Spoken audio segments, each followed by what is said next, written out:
Welcome to Flat Earth Debate Uncut and After Show.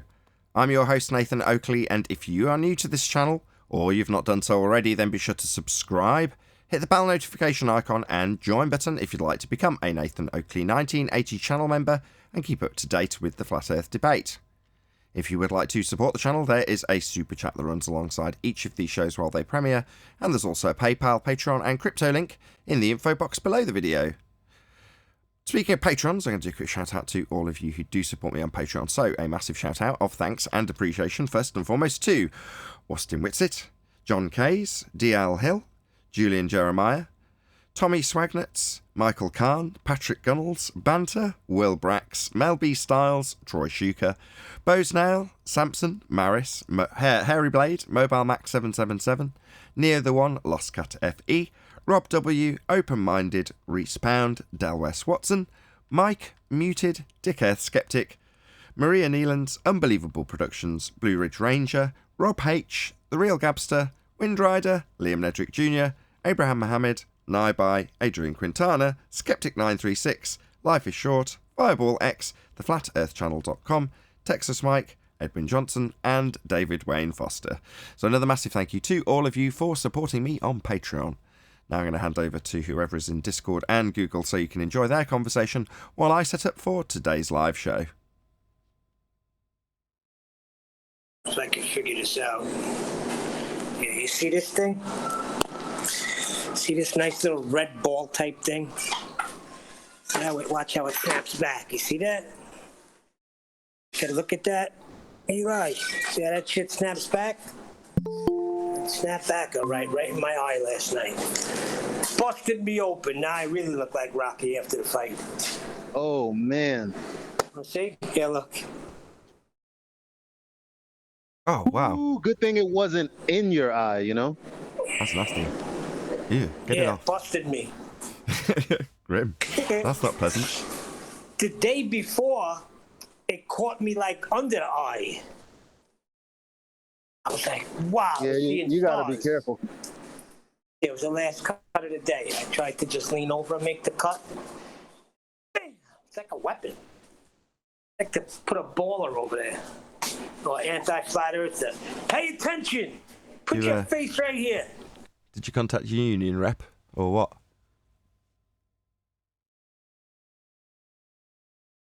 No union reps.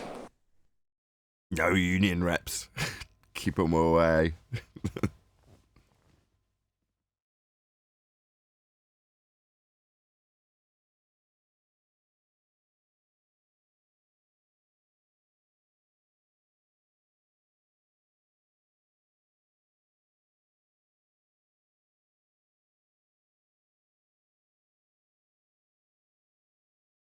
Good morning. Hey, 10th. Good morning, son. Good morning, Eli. Hey, Neil. Hello. Hello, whoever that was. Hey, Brian. Hey Nathan, hey, thank you everybody. What's up, Brian? Good video today. Thank you. Did you enjoy it? I did enjoy it. Yeah, can't violate 0 degrees horizontal. Two horizontals can't be not parallel. That's the end of that, isn't it? It's very simple. This whole argument we've been having for 6 years just comes down to very simplistic things, doesn't it? Yeah, if you're parallel with something that is fixed at 0, in the case of horizontal, then you're parallel with it. Now, if by design of aircraft you have to be slightly nose up to achieve the right amount of lift for a duration that will stay parallel with what is essentially lining up with the HUD in your example that was given to you by Wolfie, I think I left this as a comment. If it's parallel to the horizon in his HUD, then the Earth can only be flat. Yeah. I didn't get a chance to look at the comments. I just saw that I had some, and I saw I had a couple from you, but I just had a glimpse at them. Yeah, because what he was doing with that, he was commenting to another pilot, saying how we don't understand how he had the nose of his airplane dipped down by -2 degrees, and how his HUD line was still not below the horizon. But that's because he's treating the horizon as a geometric horizon and not realizing that when he's 5 or 6 miles up in the air, then he's making an optical parallel.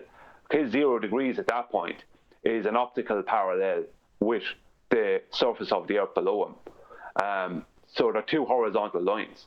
So if he put his nose below 2 degrees below horizontal at a different time, then his HUD his line may actually line up with the horizon, or even have the horizon past it, because we know the horizon is a visual location, and it changes with weather. So if he's holding some kind of a consistent altitude, and then he brings the nose for a descent down 2 degrees below zero, then it depends on the horizon he's seeing, the weather, whether or not the HUD will be parallel with the horizon, or the horizon will be exactly on line with it, or the horizon will be past it, if you know what I mean. Because that's why we always think that the horizon appears to rise to eye level. It comes down to visibility. You can be in an airplane and you're flying over Europe, and the horizon may not seem to rise up to eye level. But when you're flying over the Nevada desert, have no doubt, because I did, it does appear to rise up to eye level and above even the wingtips, because you have more visibility. So I mean, they're treating the horizon as a geometric location. They're still treating it like that. So, and it wouldn't matter anyway, because the whole point is that he's making a parallel with another horizontal. That's all he's doing. It's just a complete misunderstanding. But I go on, yeah. I was going to say the nice thing that you dropped in towards the end of the video was, did you say it was Professor Dave's cartoon diagram with constantly changing 0 degrees as horizontal on a surface that they're not doing that on? Again, introducing more and more angles that are claimed to be 0, but ever changing. And literally in his depiction, it's changing with every frame. Yeah, I mean, their only argument for flights is that they hold an altitude. But you have to hold an altitude over a flat plane. They have, I used Wolfie's video from 2016 where he showed that, and he states in his video that they had to pitch down to go around the globe, right? And then Professor Dave's diagram is the same. It's like, how many 0 horizontals can you have? You can only have one. And then Wolfie contradicts his own belief with that comment he made to the other pilot, when he said he's put his nose 2 degrees below horizontal. And he called it a descent. Yeah, and to descend. So you're 2 degrees below the horizontal that you're flying parallel with at all times to maintain the altitude that you're maintaining. However, if you go below that by 2 degrees, you're descending. So flat plane then. Yeah, and he even mentioned 0 as he didn't use the word baseline, but that's what he was meaning. I can't remember verbatim what he said in the comment, but he was speaking about the 0 degrees as his baseline. 0 degrees is his baseline. 2 degrees below that is a descent. I mean, how can you fly? How can you believe? We know we can't, but how can they believe that they're flying around the globe when that would mean violation of the simplest thing, which is 0 degrees horizontal? I'll answer you. You can't. I'll answer that, because you did it in the video again, although you didn't expressly say this, and I couldn't be bothered to type it out. But I just begging the question about 30 minutes into your video, as soon as you bring up that diagram. How can they say it? Well, because they say, if the Earth's a sphere, then my plane will maintain altitude over the sphere. The plane does maintain its altitude over the sphere, therefore the Earth's a sphere. It's just a begging the question, affirming the consequent, when they throw up a diagram of a plane that's not maintaining 0. It's changing its elevation the entire time in every diagram that progresses. So, no, it's not maintaining a parallel with a HUD that gives you a false horizon at a 0. You said he didn't say this, but baseline. Well, no, it doesn't do that, and your diagram doesn't do it either. So you're just begging the question that if it works perfectly and maintains altitude, it's maintaining it over a sphere. It's just a begging the question fallacy. Well, yeah, I mean, it's kind of like, if I'm on a sphere, then I have to be flying around a sphere. And we know it's a sphere, so I am flying around a sphere. That's the logic, isn't it? Yeah, affirming the consequent form of logical fallacy, exactly. If P, then Q. Yeah. Yeah, exactly. Q, therefore P. yeah, it's like like a realistic premise is you start with what you're actually doing. But I'm doing this thing. I'm in this aircraft. I'm flying with I'm a commercial aircraft pilot. I'm flying probably. I could be flying a distance of several thousand miles. And while I'm flying there, I have the nose of the aircraft 3 to 4 degrees, because it's a big aircraft going in a long distance, 3 to 4 degrees above horizontal. The chord line of the wings of this aircraft have to be above horizontal for me to have positive lift. To maintain any kind of positive lift, even cambered wings. So it's like that. Like, if you're being honest with yourself, you have to say there's no way I could be flying around a spherical surface. I can hold an altitude, but that doesn't mean I'm flying around a spherical surface. And that's why I said at the end of the video, it says that I know I'll never get the data because it doesn't exist. It's an impossibility for it to exist officially, you know. Right. Can I jump in on this? Gosh, can. Feel free. I talked to a friend of mine that I saw at a restaurant the other day. He had retired. He was a pilot. I don't know if it was Federal Express or something like that, but he was a pilot that would take a flight. And he had the same flight from LA to Hawaii, delivering, packages and stuff. So he said, "Hey, I retired." I go, "Yeah, you told me that." And I said, "Hey, by the way, what kind of plane did you fly?" And he goes, 767 Boeing. I said, "Okay." And I go, "Hey, when you're flying over the ocean to Hawaii and you're maintaining altitude, is your nose up or down in relationship to your altitude, the horizon?" He says, "No, it's up. I mean, we have to have it 1 degree, maybe a little bit more, but that's how we just have 1 degree above altitude." I said, "Oh, okay, thanks." Simple. Yeah, I mean, it's officially they state that they're going to be holding the normal commercial airliners holding a couple of degrees above horizontal. If you're flying and you add thrust, you must bring down the nose because the thrust adds to the lift. So, because thrust creates lift. And anyone that says it doesn't, well, show me the airplane taking off from the runway, without even me going into the specifics and showing them Boeing saying it, without any of that. Show me the airplane taking off the runway without any thrust. It's not going to do it. It needs thrust to create the lift. So when they add thrust and they're moving faster, they have to bring the nose down, right? Because the nose will automatically want to go up if there's more lift being generated. And that's why when they're coming into land, they come in with the nose way high, but coming in very slow. So, if you're going to fly slow, you have to bring the nose way up. If you're going to fly fast, you have to bring the nose way down. And if you're flying normally, which is a commercial airliner, it's flying at a normal rate from A to B. Just to say, it might be able to travel at 600 miles an hour, but it might only be doing 520 miles an hour. And it's traveling with its nose 3 to 4 degrees above the horizontal for thousands of miles at a time. I even brought up your chord on the wings, and I said, the wings in relationship to your altitude and he says, yeah, to generate lift, you got to make sure so you have the lift. So he just went on. He knew it. Yeah, I mean, it's a very simple. It's a very, very simple proof. It's actually a lot more simple. I don't mean this in a bad way, but it's a lot more simple to first take on board or to tell someone about, let's say, some normal person about, than the Sextant. I'm not saying it's a better one than that, but it's the same. It can't be violated.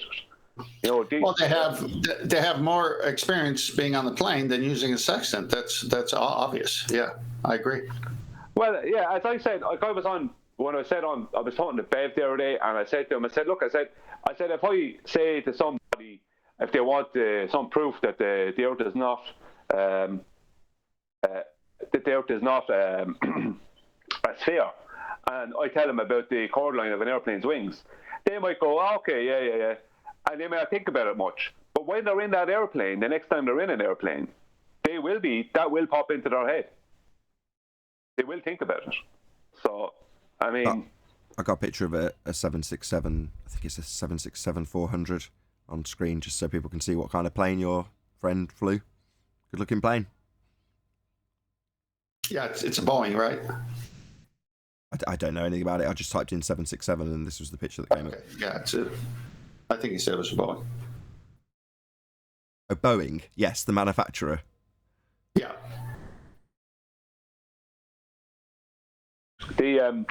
Well, I mean, I flew from a local airport to a golf tournament in a private plane, and we got up to, and I shared the story, 22,000 feet, and I'm sitting right there looking at all the instruments, everything, and he says, you can ask me questions, after takeoff and once we're at altitude. So that's when I started asking questions, and I said, so he says, so we're on auto right now for the duration until we descend. I'm looking at the altitude it's holding, and I'm looking at we're just parallel with the horizon and the ground below us, and there's no curvature. And I'm looking at my golfer friend because he knows I'm a flat earther. He smiles, I smile. It's just obvious, so obvious.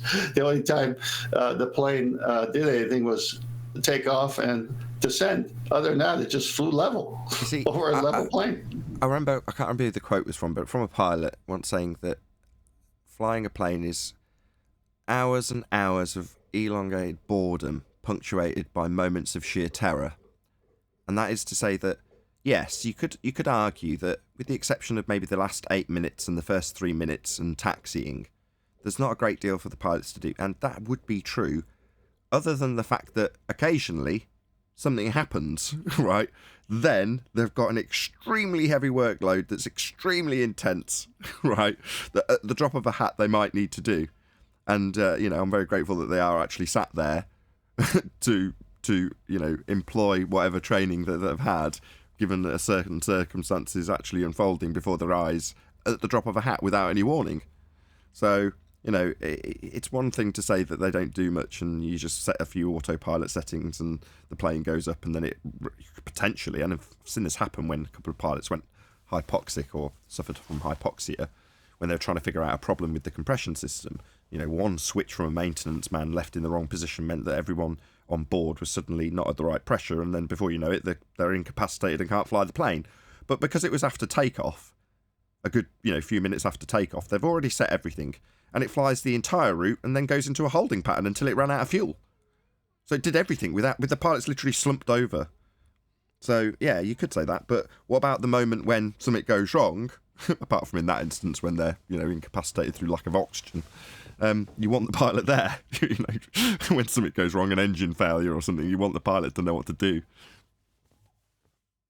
Yeah, that's true of many things, obviously. But when all instruments are working, engines working, he was just chatting to us about everything, about life, other subjects. He was not bothered. He just, every now and then, he'd look at something, and then as we came to the airport, he'd say, okay, guys, no talking to me at this moment. I have to communicate with the tower.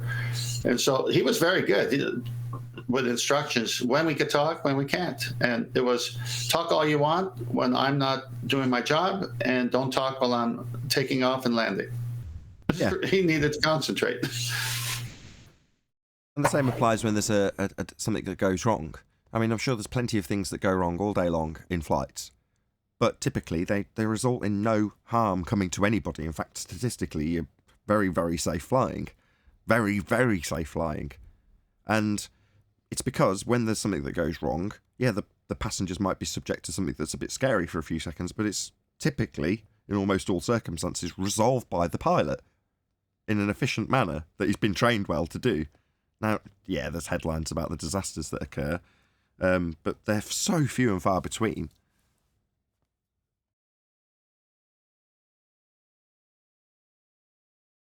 Yeah, agreed. I only used to get scared on a flight in those times when I knew the pilot was under a heavy workload. That would be as soon as you get on the runway and the engines spool up, from then till, basically till the gear retracts and the flaps retract a bit later. Until that point, I was always on tenterhooks, really, really stressed thinking this is, if there's going to be a disaster, if there is going to be, in the unlikely event of all those sort of caveats, I'd be like, this is when it's going to happen. And then the same thing applies when you're coming back down to land. If there's going to be a problem, that's when it's going to occur. So that's really the only time in the entire flight that you should be stressed, because everything else, turbulence, everything, even being hit by lightning, I've been through it all and none of it fazed me. Because you're like, yeah, they can deal with all of this stuff. They've got plenty of time. They're really high up. They've got all the time in the world to sort problems out. But when you've got seconds before you're touching down, if something goes wrong then, that's a different story, isn't it? Yeah, this really, before you start the show, this goes along with most shipping accidents, even to this day, even with radar and everything else, but throughout history, was near the coast as you're coming in and leaving. Because if you're not careful of the shoals and the rocks and all the dangers there that are clearly marked by buoys and flickering lights to warn the ship that your hull is going to hit something here, so stay away from here. Once out to sea, it was fine. So most accidents, even today, is leaving port and coming back home, or leaving the airport and coming home.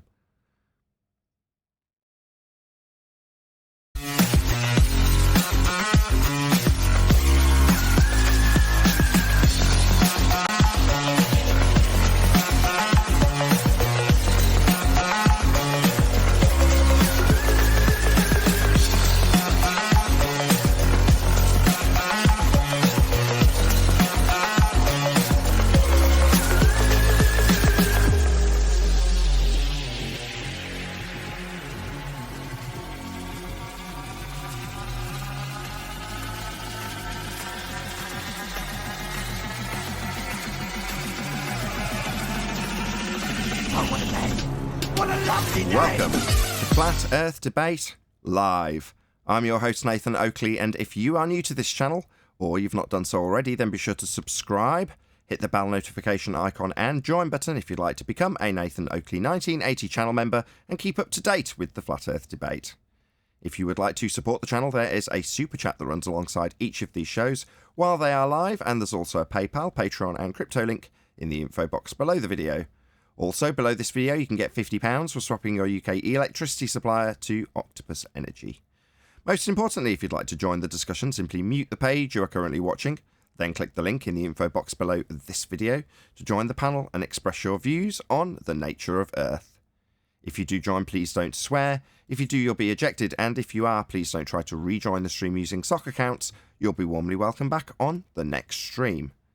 Please also share the show on social media. Sharing the show obviously increases the live audience, but this in turn increases the chances of a more diverse panel, so please share the show on Facebook and Twitter. One last time, if you're new to the channel or you've not done so already, then be sure to subscribe, hit the bell notification icon and join button to keep up to date with the Flat Earth Debate. Now, we are joined by 10th Man, Brian's Logic, Neil, Eli, and a whole bunch of people in Discord, so welcome one and all. Greetings, everyone. Hello. Anybody in Discord going to say hello? Hey, good morning. Hello? Who was that said hello? It shines. That was Melby. Hey, Melby. Hey, Ryan. Hey, whoever else said hello. Good to have you all. Good morning. Good morning, good morning. Any evidence of a physical geometric sphere edge that's a horizon formerly known as Earth curve? No. Wasn't Adam saying yesterday that something about Alberuni needing to use a flat plane to do his measurement? To get the height of the mountain, yes. Yeah. Correct. So his first, before deriving an R value by way of a dip angle measurement to a physical assumed to be sphere edge horizon known as Earth curve, he had to get the height of the mountain. He does it with basic trig on a flat plane. Absolutely epic. I didn't know that. It came as quite a shock, actually, because you wouldn't think that would be part of the rhetoric, would you? But there it is in plain view. He needs a flat plane to start the whole process of assuming it's a spherical plane. Yeah, it's good. Hey, Arwin. Yeah. It's Are we talking about Booby? Booby, Yeah. Al-Biruni. They got that traveling version of the tangent plane that folds up. They take it everywhere they need it. Or anywhere any work needs to actually be done, they just fold out a flat world that they'll actually work on that matches the world that they're actually standing on. Is that what you mean? Tangent plane. Yeah, exactly. They keep bringing it in every image. It's like, wait a minute, if you're on the sphere, use the sphere. Well, we're not on the sphere. Come on, get with it. Did I catch the end of that? What, Booby had to assume a flat plane to get the height of the mountain Correct. in the first place? Correct. And then he went up the mountain to then decipher that the plane, the ground he's going to measure is a plane? No, he then takes a dip angle measurement, assuming that the horizon is a physical sphere edge that's dipping away from his position, so he can derive an R from that. The calculation between a 90-degree, which would be parallel to the surface he measured the height of the mountain on, gives him his dip. That he had to get the height of from a flat plane. Wow. Yeah. That's terrible. It's priceless. It's brilliant. Well, that sucks for you guys again. It's just embarrassing, really. It really is beyond the point of, I protest that it should be them making the positive assertion because it's the extraordinary claim. But when we discuss things like this, it's like, yeah, even Al-Biruni is deriving your R value that you're all going to assume. He's starting with a flat plane too, isn't he? So it's not unreasonable to say Earth's flat. That is the standard supposition that you will be utilising to actually measure things, or build on things, or navigate around places, or do anything ever, because it is actually flat. There's no way around that. All the presuppositions after the fact won't make any difference to how things are actually done. Flat. Who's it more embarrassing for? What was it that we fell for it? Both. What was it? I'm past that, Neil. I don't care. What was it that Andrew Thomas Young had to do all his refraction calculations on again? Flat plane. What was that? Ah, shit. Oh, that sucks too. Looks like him and Booby are in agreement there. Flat plane. Quick shout out to Brian's Logic. So Brian released a video this morning that's in challenge to Wolfie 6020 in regards to certain assertions that he'd made by way of demonstrating how a jet fighter in a little aircraft that's modelled, or a little model aircraft, I should say, physical model aircraft, moving around a spherical surface and how it would have to invert to be on the bottom of a presupposed spherical Earth. Now, Brian's challenged him to produce the thrust data that apparently if this is descending through drop at 8 inches per mile squared, then that will be accountable in the amount of thrust that's had to be removed, the lack thereof, in other words, in the data. Now, as far as I could ascertain in the most recent video, although it's an aside from the point being made in the video, that's something that's not come your way or has not been forthcoming to date. Is that correct, Brian? Yes, Nick, first of all, thank you for shouting at me in the video. Yeah, it's the thrust and the pitch data, because if he's flying several thousand miles in a commercial aircraft, then to deal with the drop value of a globe out, you would have to constantly pull back on your thrust. So you would have all the thrust data necessary to show that you're dropping this amount. But then to deal with the curvature, because it's not just drop, it's to deal with the curvature, then you're going to have the pitch data to support that. So the thrust and pitch data from any commercial airliner, any commercial flight, I should say, I'm looking for him or any pilot to present it so I can get it corroborated. Because they're claiming to fly around the globe out, which would mean there'd be a thrust data and pitch data there to support this. So that's what I'm looking for. And I've gotten nothing so far. I've gotten insults. Sure, and a load of conditionals from what I could get from your video today. So I've got it on screen now for those of you who want to actually check this out. So I'll just grab the share link and I'll stick it in the live stream chat, which is open to subscribers if you did want to chat. But this is the video. Brian's Logic is the name of the channel. Subscribe today if you've not done so already. If nothing else, go and throw this video a like and maybe encourage Wolfie to give the data that he's been asked for.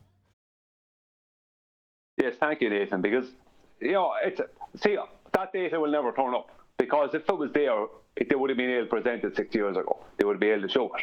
They can't show it because it doesn't exist. We're not living on a sphere. So all they can do is, like we discussed earlier, is that they can say to themselves, if I'm on a sphere, then I'm flying around a sphere. We know it's a sphere, so I am flying around a sphere. So it's confirmation bias, isn't it? Well, it's begging the question. That was the comment I left, actually, because it was on exactly around this point, about half an hour into the video, and I just said, look, it's just begging the question. There you go, even time-stamped it, 30 minutes and 1 second. That's all it is. Well, obviously I'm remaining level. It's like, hold on, this is level. This line here, why is this line here? Because that's level, that's 0, right? But he's saying, well, this is level, because I've drawn a line under the plane that's going to be changing its angle in the next frame. So that's level. It's like, no. Saying it's level because it's on a sphere, therefore it's on a sphere, is just an affirming the consequent. But you're starting off by saying, well, because it's on a sphere, as per the diagram, that's just a begging the question fallacy, plain and simple. Yeah, I mean, the basics with this video that I put out 3 others before this, but the basics with this one is about someone proving that they can violate 0 degrees horizontal.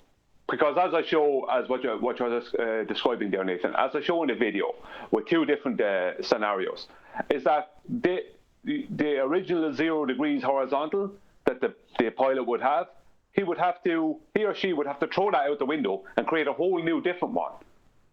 Because you're going to have to pitch down. That means, are you then several degrees below your original 0 degrees horizontal, or are you at a whole new different 0 degrees horizontal?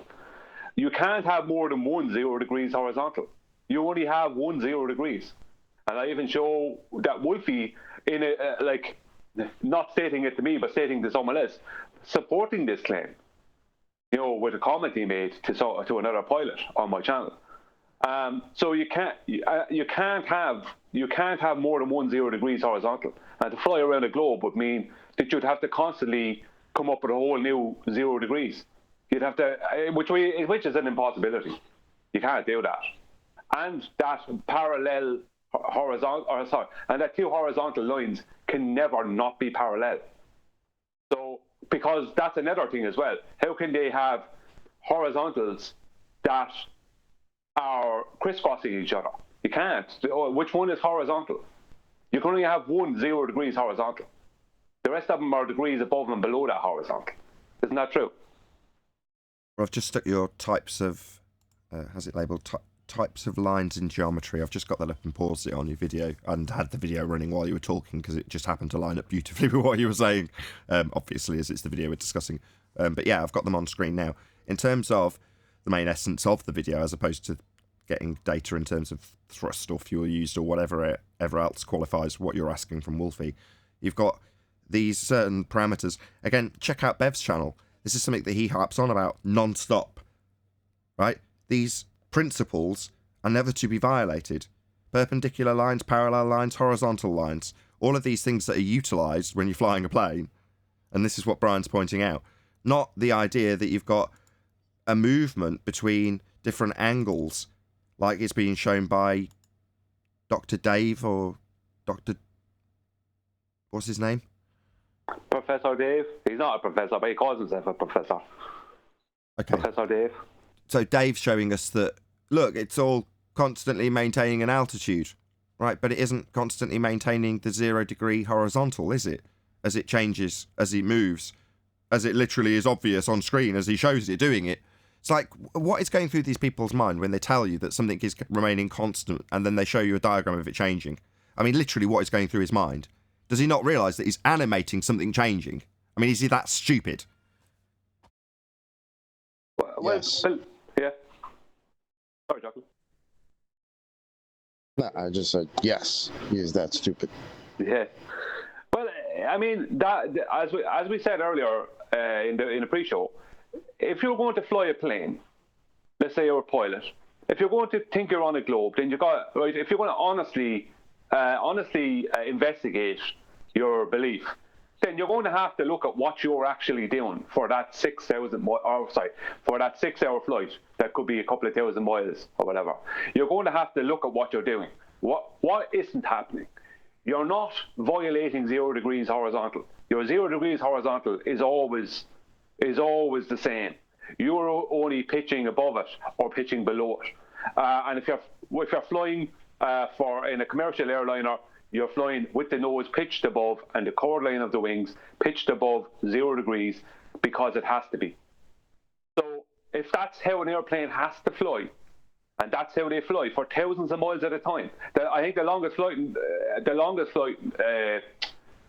longest flights was from, in a direct straight line, was from Tahiti to Paris.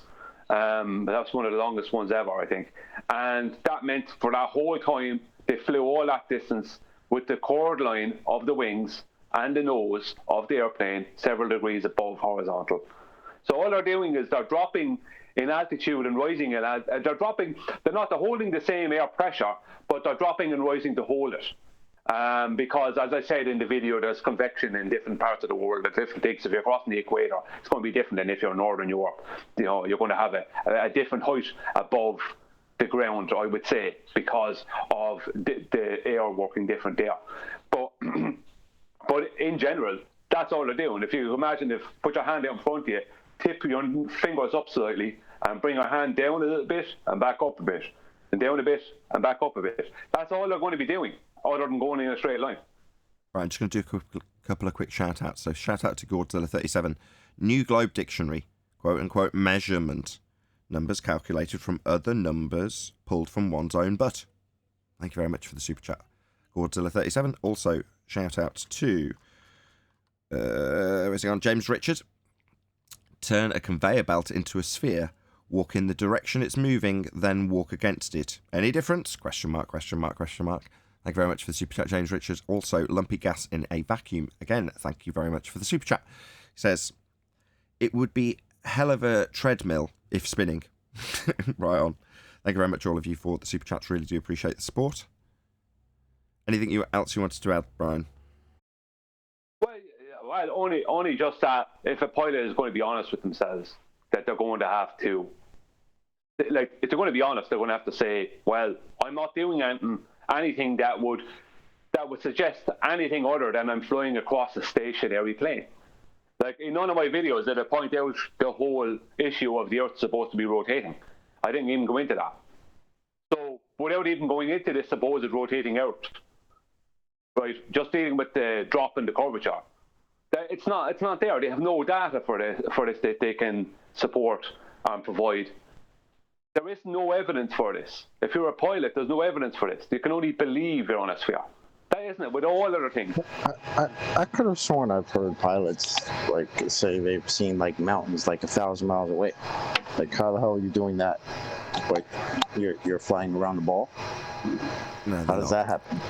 But let me just round this out by doing a proper shout out again. So going by in the chat, as you can probably see on screen if you're watching, as opposed to just listening, is a link to this particular video on Brian's Logic's channel. So I'll say it again, this is the channel, Brian's Logic. Subscribe today.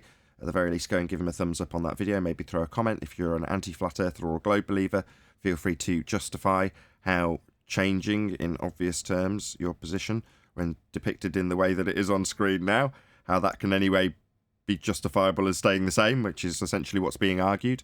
Also, if you can encourage Wolfie6020 to provide some of the data that shouldn't really be justifiably hideable or confidential, I agree with Brian.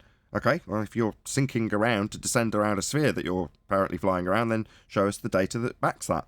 If it is, then great, we'll have a look at it. But if not, why is it not being presented already? So that's it. Brian's Logic channel. Subscribe today. It's so ass backwards because we've had arguments with Globers who tell us that the pilots assume it's flat. And why do they assume it's flat? Because it's so big. So it's funny to me when other pilots or so-called pilots now want to argue how round it is while still assuming it's flat when they're flying. And when are they taught to fly around the ball? When does that happen? It Because doesn't. even the FAA says they assume it's all flat and stationary. NASA says it. When they became anti-flat earthers. Is that what it is? Another shout out to Ben White, who says plane geometry, geometry over a plane. It's just semantics. Right. Good pun there. Nathan, I got some slides that will correspond to what Brian showed in that first slide you started from his YouTube, his latest video, the plane over the sphere. Okay. So there's several slides there, Master B. Go ahead to the first one. I'll wait till it's on screen here on my phone so that I can follow you. It's the first one with the lighthouse. Very blue. I believe so. Okay, got your black and blue one on to begin with. Yeah, I'm just waiting for the screen here. Okay. No, not that one. You gotta, there we go. Okay, so celestial body sextant angle. So here's about off the shore.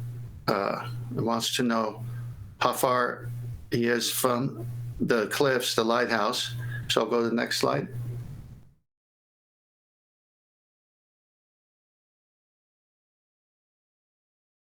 Just assume I'm clicking on happily without me having to say yes each time. Oh, okay. Well, then I'm going to go to my actual slides because it's a delay on my phone here, so I apologize for that. Okay, it just came up. So with that said, the second slide will show using the sextant for a vertical angle. So this is the same as celestial navigation, where you're using the star at altitude for a vertical angle. So you see the baseline there, and you bring the top of the lighthouse to the level of the ocean to match with the baseline of 0 to get your angle, your right angle. Next slide, please. So in this one, you see the sun. So this is away from the coast, and now the same procedure with the sextant will take place. The sun has a GP, just like the lighthouse had a GP, a geographical position over the Earth somewhere. But here you're in open ocean with no other landmarks. So you shoot the altitude of the sun. So let's go to the next picture. And you've got your circle of equal altitude, and here you are at that one part of the circle prior to doing another star to get 2 circles, but we'll just stick to this one circle. So there it is, there's your baseline. So the GP, the ground position where the sun is directly over, has a baseline of running all the way to your ship. And then it's got a vertical, which is your plumb, which is your zenith, which is your 90. You can't get around this. It works the same way in the previous pictures next to shore as it does here in the open ocean. And then there's your hypotenuse, which is you holding the sextant. Now go to the next picture. This is the one that matched Brian's plane, except this one's on the sphere. So now try that. Try how the sextant works and transpose how it works on the sphere. Does this look like it's going to work, Nathan?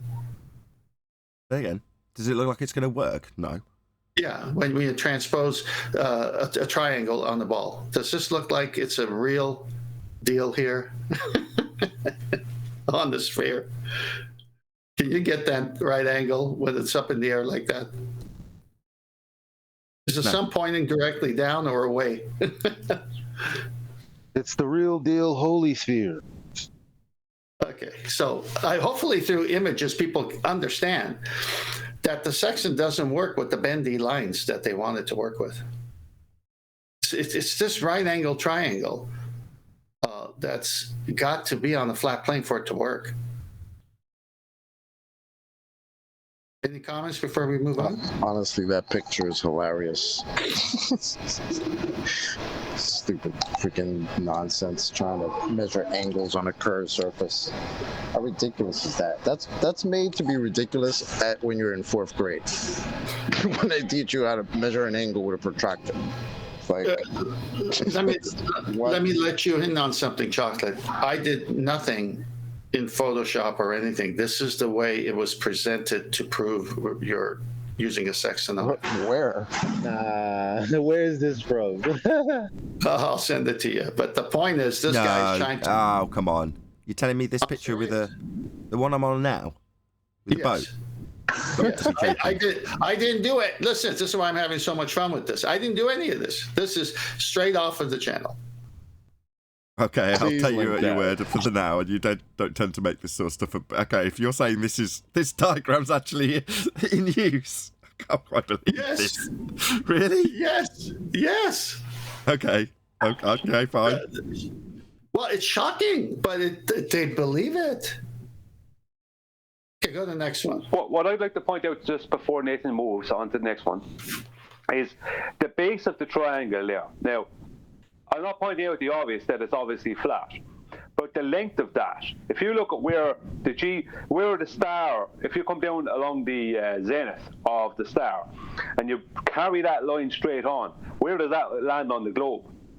So the base of that triangle is nowhere near in length of distance to where the zenith of that star would end up. If you bring that zenith line straight down to touch the globe, it's going to be, if you're talking about distances, you're talking about hundreds or thousands, 1,000 miles out.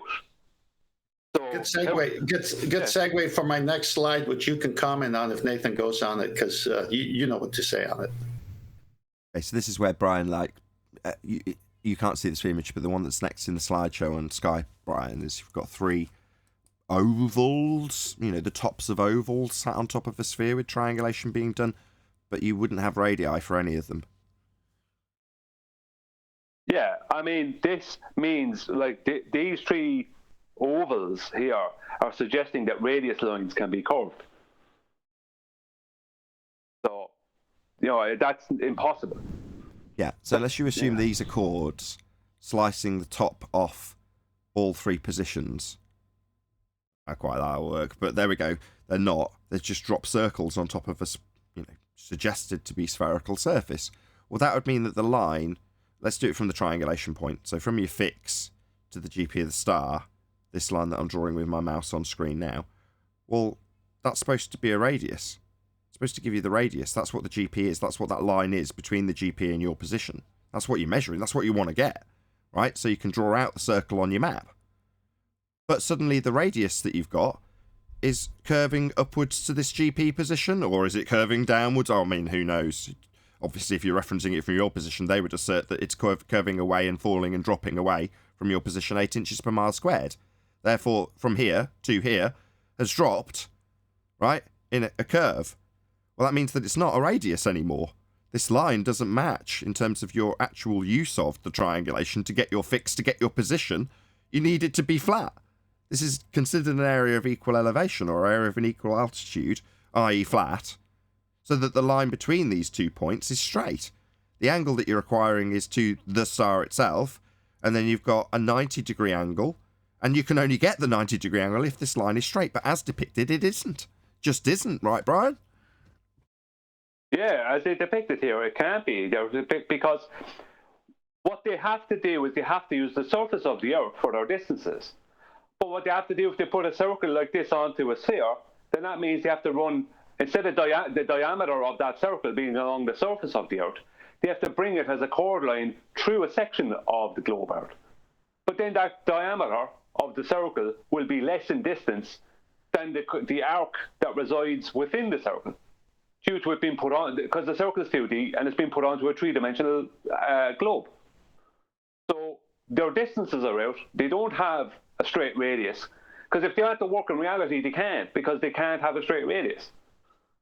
So they have to run chords through sections of spheres, and then those chords are less in distance and diameter than the arc that resides above it. There is no way out for them, Nathan. Yeah, and none of this is applied. So while you might be able to say, well, this is how it would be done if the curved surface was being applied, it's like, but it isn't. What is being done is having a straight line from the fix to the GP with 90 degrees to the star above it. Well, for all of them to work in that manner, they've all got to be parallel, and they've all got to have 90 degrees, and they've all got to have a straight line for a radius. None of that works on a sphere. And this apologetic diagram that suggests it does is just useful for us to show how it doesn't. Yeah, you can move on to the next one that Adam made for us. Yep. Go ahead and comment on that one. we've labelled this one the diorama melted on a radiator version. So these boxes that are at 90 degrees in these positions aren't 90 degrees anymore. So this is the original diagram. The one on the right is the original. And as you can see, you've got a 90 degree, and all of the lines coming down from each of the stars that are being measured in this example, S1, S2, and S3, all of these lines are parallel with one another. And all of these lines are meeting at 90 degrees to the surface, and all of the lines obviously being 90 degrees parallel lines intersecting gives you 90 degrees at this particular location. Now, where Adam's distorted the image, he's still got it depicted with 90 degrees, but that's what you lose once you curve any of these surfaces away from the position that's being triangulated. So this is representative of the surface curving away exactly as depicted here. So if you imagine that now we're drawing out our position here, that's this position here. Well, unfortunately, you no longer get 90 degrees to the GP of the star because the star stops coming in parallel, actually parallel, i.e. it's dropping to a zenith position 90 degrees from where it is above, with 90 degrees to your position. You know, those two assumptions must be in effect for this to work, and doesn't in the diagram on the left because you lose the 90 degrees in every single direction. Great diagram. I love this diagram. Adam's masterful in this. It's a single circle of equal altitude. So when the sextant is being used, it has to be accompanied with time tied to Greenwich, which is the prime meridian, east or west, to your local time. And you have to have the GP of the 64 navigational stars that they use. So if it's the sun, let's say S1 on top is the sun. So the sun is directly over somewhere in this vast ocean that you're on. And so that would make it the GP. That's that vertical straight line down. The altitude is zenith. Zenith is altitude. It's the highest point in the sky directly above you. So it's a straight line down. Now, O is where you are, somewhere on the circle. And that has to be your baseline. It has to be flat, it has to be straight, it has to create a right angle. That's why you see the square there. It's a symbol for 90 degrees. And then your angle is what you're shooting with your sextant. So then when you get that, you refer to the book, which tells you the address of the star at high noon, wherever it's at, compared to where you're at, because the highest point in the sky usually is high noon, but it could be a few minutes, either way. The whole point is you're somewhere on that circle. Next slide. Now, when you do 3 of them, you have 3 circles of equal altitude. They all cross at one point, and that's your fix. As it says here, by measuring the angles to 3 known stars, the observer knows his location. Now, in order to get 3 GPs that cover distances of thousands and thousands of miles to get your fix, and all of them have to have a right angle, that's flat, that's straight, that's a baseline of 0. And the fix is where they all meet. This is how the sextant works on the flat plane. Always has, always will. But then they make you think it's happening on some sphere. And they're saying we're getting the angle from the center of the Earth. Well, that won't work either, because that's not the way it's done. Second, they say we're getting it this way, but then Nathan and Brian just went over the chord, that arc. If you flatten that arc, it's a different distance. So that doesn't work. Everything they do falls apart because the sextant destroys the globe. It is the year of the sextant, 2021. Epic. Thank you. Good slideshow, good presentation. And I want to keep hammering this home over and over again, so I'm more than happy to go through this every single day. It's one of those things that people will appreciate the simplicity of it once they understand it, but until you do, it does seem and is complicated. Well, that's why I keep it to what the sextant is and how could it work and when does it not work, because the minutia of details to get the actual fix, all the different things, it is a very detailed subject. And go ahead and do what I did. Spend 18 months on it. Watch every video, learn it, but then you don't use all the other superfluous or other, machinations of how to do it. Go back to the basic instrument itself. How does it work? when can it not work? Okay, and that's where I form the argument, which is it's an angle measuring instrument. It takes the horizon and an object in the sky, or the horizon or a lighthouse, and you triangulate. And you need a right angle, which means it's got to be flat all the way to the GP of the lighthouse, as well as to the GP of the star or sun that you are sighting. It's that simple. Keep it there. Don't let the ballers take you anywhere else. Well, it was interesting yesterday because we had a friendly on our own side that was quizzing you on it. And, I didn't have any answers for him, but you knew all of them off the top of your head and could concisely summarise the point that you were being asked about. But whilst reiterating that minutiae isn't necessarily important and why it's not necessarily important and what is important after every challenge. In other words, you didn't just say, well, I don't know. You said, well, I do know. Here's what you're asking. I can't recite anything in particular that he gave you, but I remember commending you for knowing all of those details, regardless of whether or not they were useful to the point. The point being you need 90 degrees to the zenith position of the star, known as its geographical position or ground position. That's this 90-degree box. And for this to work, you've got to have straight lines between you and those stars in terms of their position below them. And that's how you triangulate your position.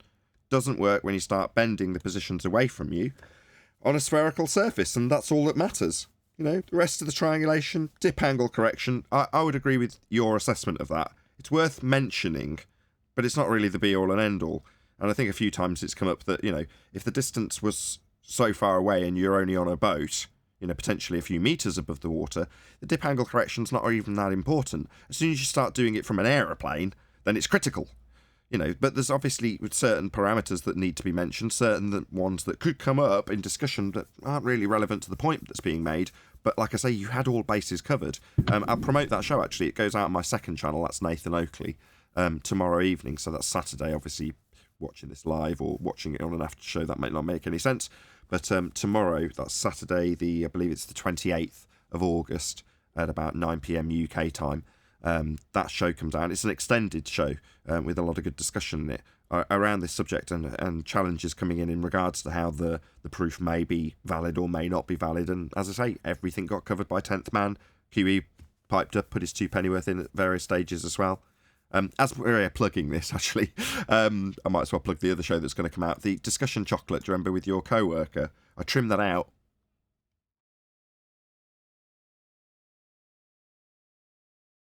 Yeah, okay, chocolate's not available. So, chocolate introduced to the conversation. Go ahead. Well, hello? I'm sorry. I'm right back to discussing scientific theory and theories. What? I didn't hear. I just heard chocolate. What happened? I was going to say that the very nice lady that joined the other day, I took that section and trimmed it out. I gave it a title and edited it down, made it a bit more concise, got rid of a few ums and ers and gaps and so on. But it's called Gravity Science Candy. That's the name of the video, and it's got a picture of a unicorn and some floating candy, etc. in the thumbnail. So look out for that. That's going to come out tonight. So again, if you're watching this live, that'll come out at about 9 p.m. UK time on this channel. That's Nathan Oakley 1980. But I just thought I'd let you know, Chocolate, because you were involved in the conversation, literally holding the phone under her mouth. I thought you might be interested. And literally talking to her about it right now, so that's funny. So I'll let her know. Tell her to tune in. She actually did a very good job of representing what she thought she knew and verbalising that to us so we could concisely pull it apart. And she was very tolerant of it, for the most part, as much as you can expect from professing to be a globe believer, actually anti-flat earther. Very well indeed. Nathan, let me. Do you want to tell her? Do you want to tell her one more time yourself? She's right here. If she's willing, but you have to pepper the mute button in between, because the editing of it took all morning because of all of the background chatter from your phone. I know. We were in a noisy part of the warehouse at the time. All right, hold on one second. What were you discussing with her? Back to the same exact thing. What is and isn't theory?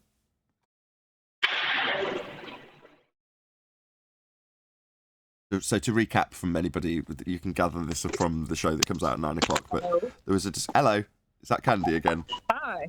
Hello. I am not arguing with you again. Well, we didn't argue last time. Well, we had a discussion, a nice frustrating discussion, and I think I walked away with a headache again. So, you know. Yeah, cognitive pain. Again, very honest of you to express that, because we tell people that that's their pain that they're sharing with us. Now, they often brush it off, but you've literally said you left with a headache. Well, holding two positions simultaneously will do that to you. Is that what it is? Yeah. You thought science was a proven theory, therefore science, and when you say science, it means empiricism and proven, right? And we're telling you, no, there isn't any science for it, and here's why: there's no methodology applied, i.e. pseudoscience is the non-application of the method of science, and therefore science is the method application, which you don't have for gravity. Well, to be leaving here going, but I still think gravity's real, is two positions simultaneously. All right. Well, I'm not gonna debate today. So, yeah, I'm gonna give you back to my buddy Chocolate saying in the house. Chocolate said he was debating with you. That's what he said. But there we go. We'll brush over that.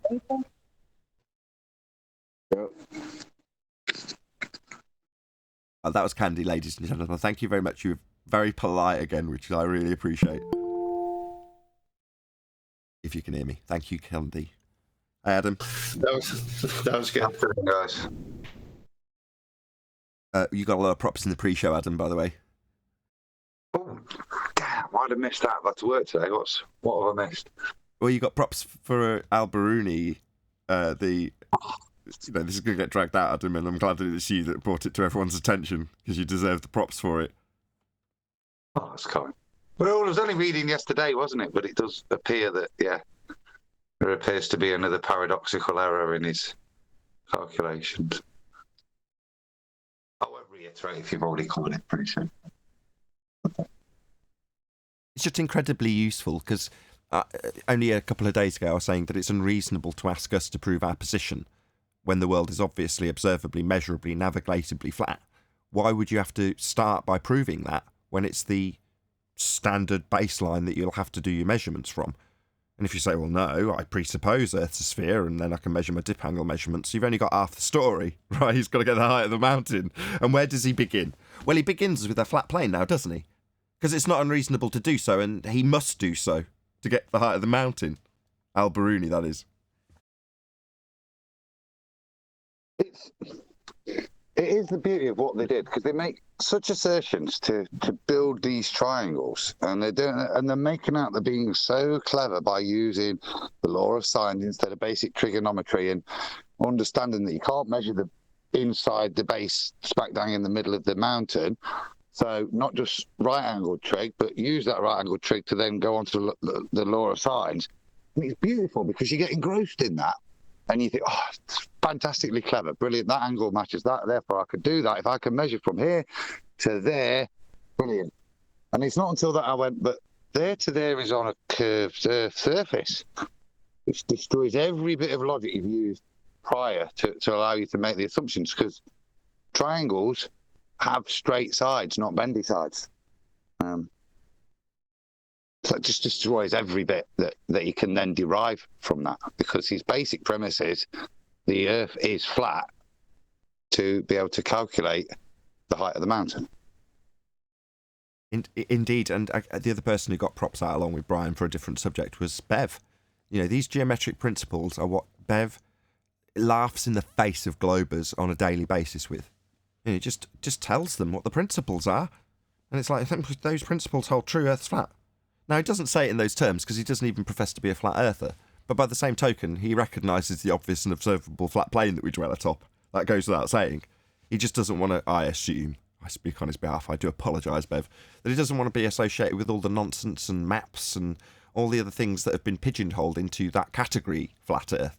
He doesn't want to be one of them, neither do I, to be perfectly ruthless. That's a very fair position. I mean, you know, and anyone who would challenge that's a very fair position, okay, fine. Don't add the caveat whenever you tell somebody that you're a flat earther then. Just let them think whatever they want whenever you say, I'm a flat earther. Nathan, I put that link to the video and I timestamped the mark. It's a very short video anyway. I think it's just under 5 minutes. But you could scroll through from the beginning up to that mark, and you could see I didn't do anything. I just went to it, and he's the one that put that image. Okay, I'll scroll through to it. You say 116, right? Yes. Okay, let's have a look.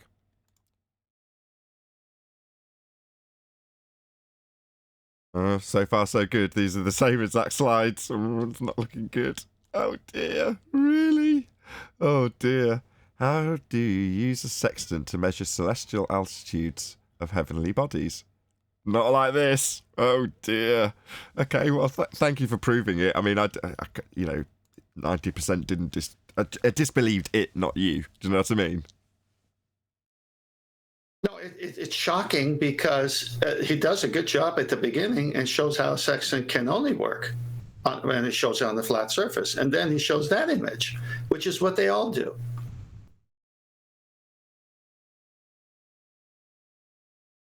Looks like he's given a good description of how the sextant works. He's got a sextant. He's showing how it works. He's showing how he measures the angle. Yeah, that's a different one. That's a different guy. Different. He's got a good series on it too. You know what? I think? The same thing I think about people in academia or people with these scientific publications, that say certain things that don't necessarily say, hey, I'm a flat earther, just like we were discussing with Bev. I think that this guy is showing this on purpose. Like he knows, I feel like he knows how ridiculous that is. I can't see it any other way. I'm sorry. That was Mystic Meg, our Divining People's Thoughts correspondent. Thank you very much, Meg. You'd be surprised, Eli. They are begging the question so much that they have this foldable tangent plane. And as long as they could take it with them, really, it's comical. So you got to take a flat Earth with you wherever you want to get a real measurement, and then you got to then say you got it off a curved surface when you already know you can't get an angle from a curve. That's the level of how much it's got power over them. The sphere image.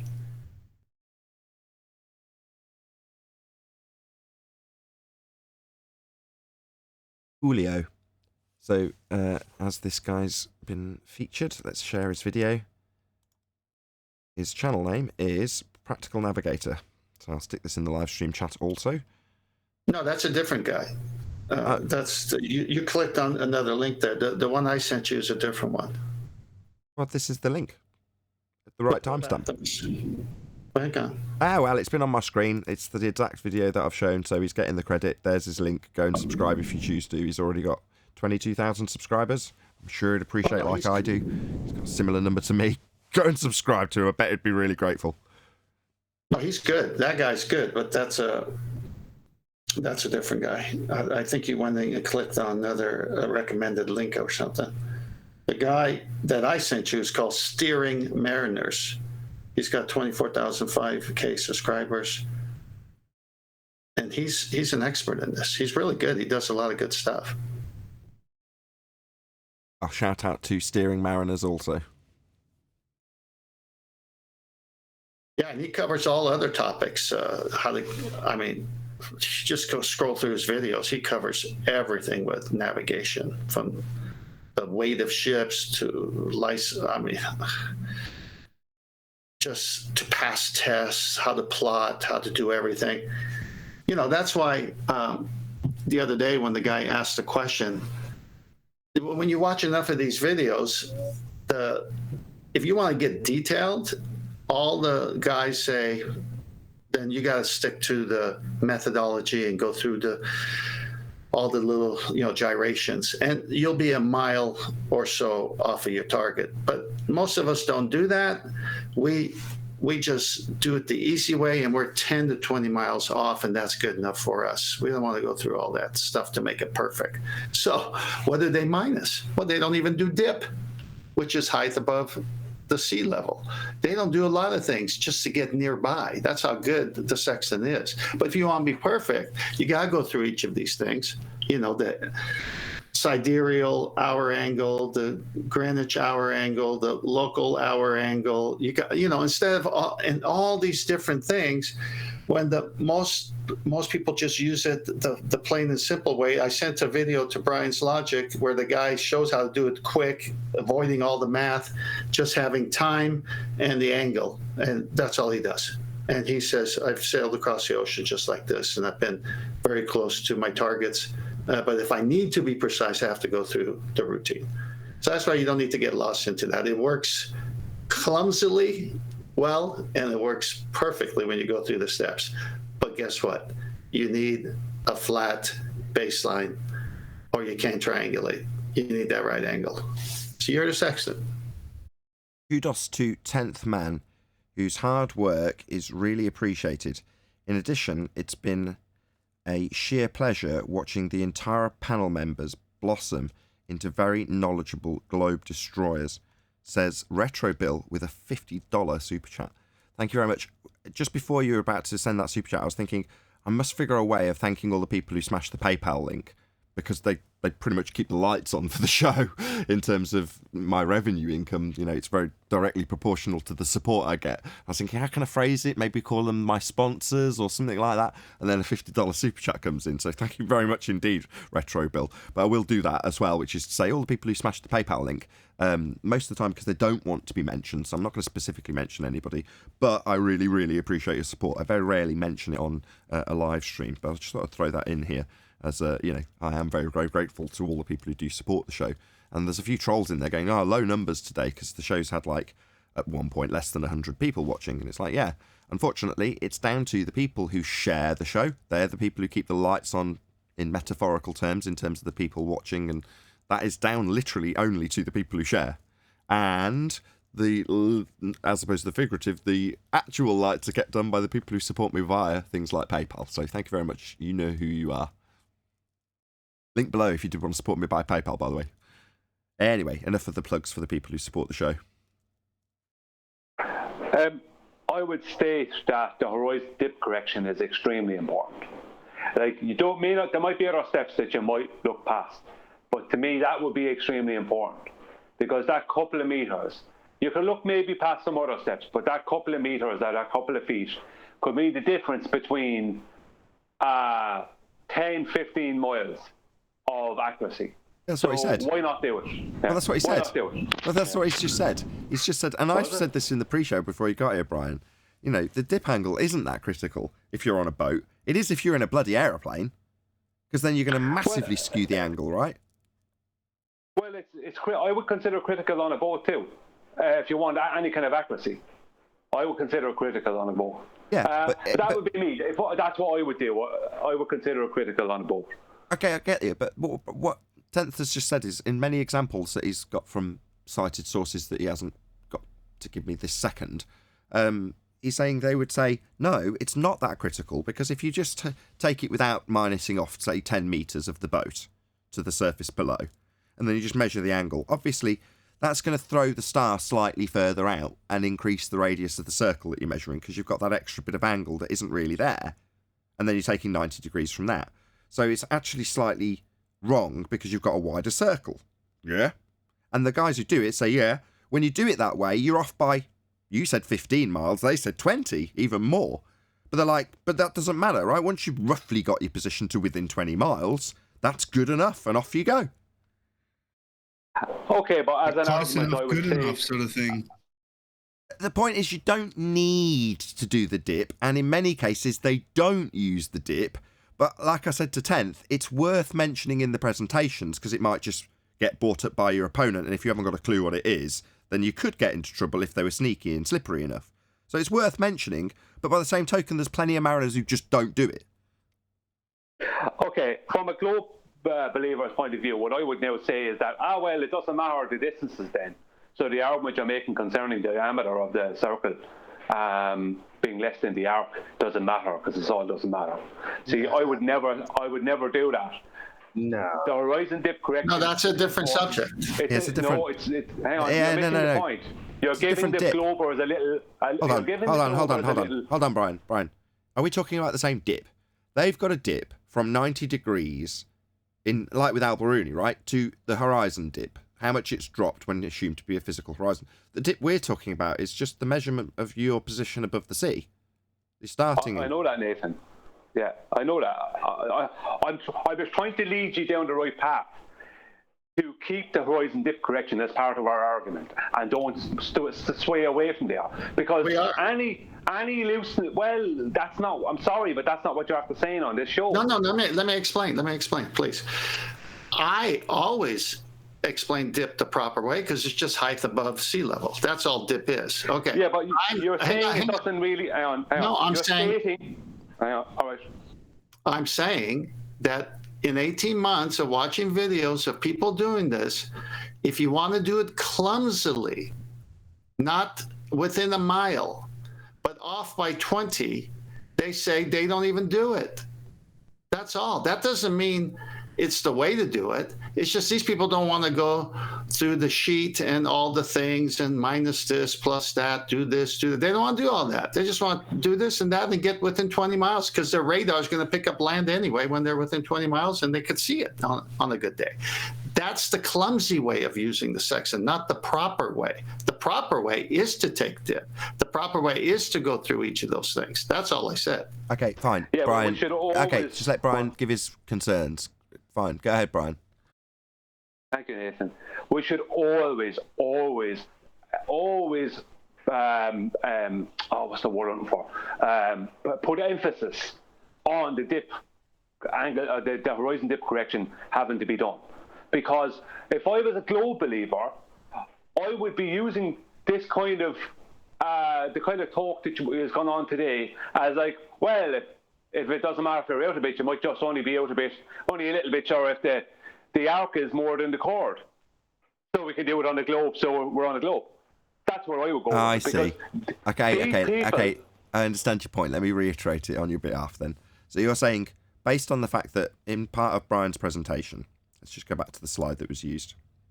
So in this depiction of a globe, and they're saying, yeah, of course, well, Brian's argument is to say that from the centre, i.e. the GP of the star, to your fix, if it's on a sphere, is curved, right?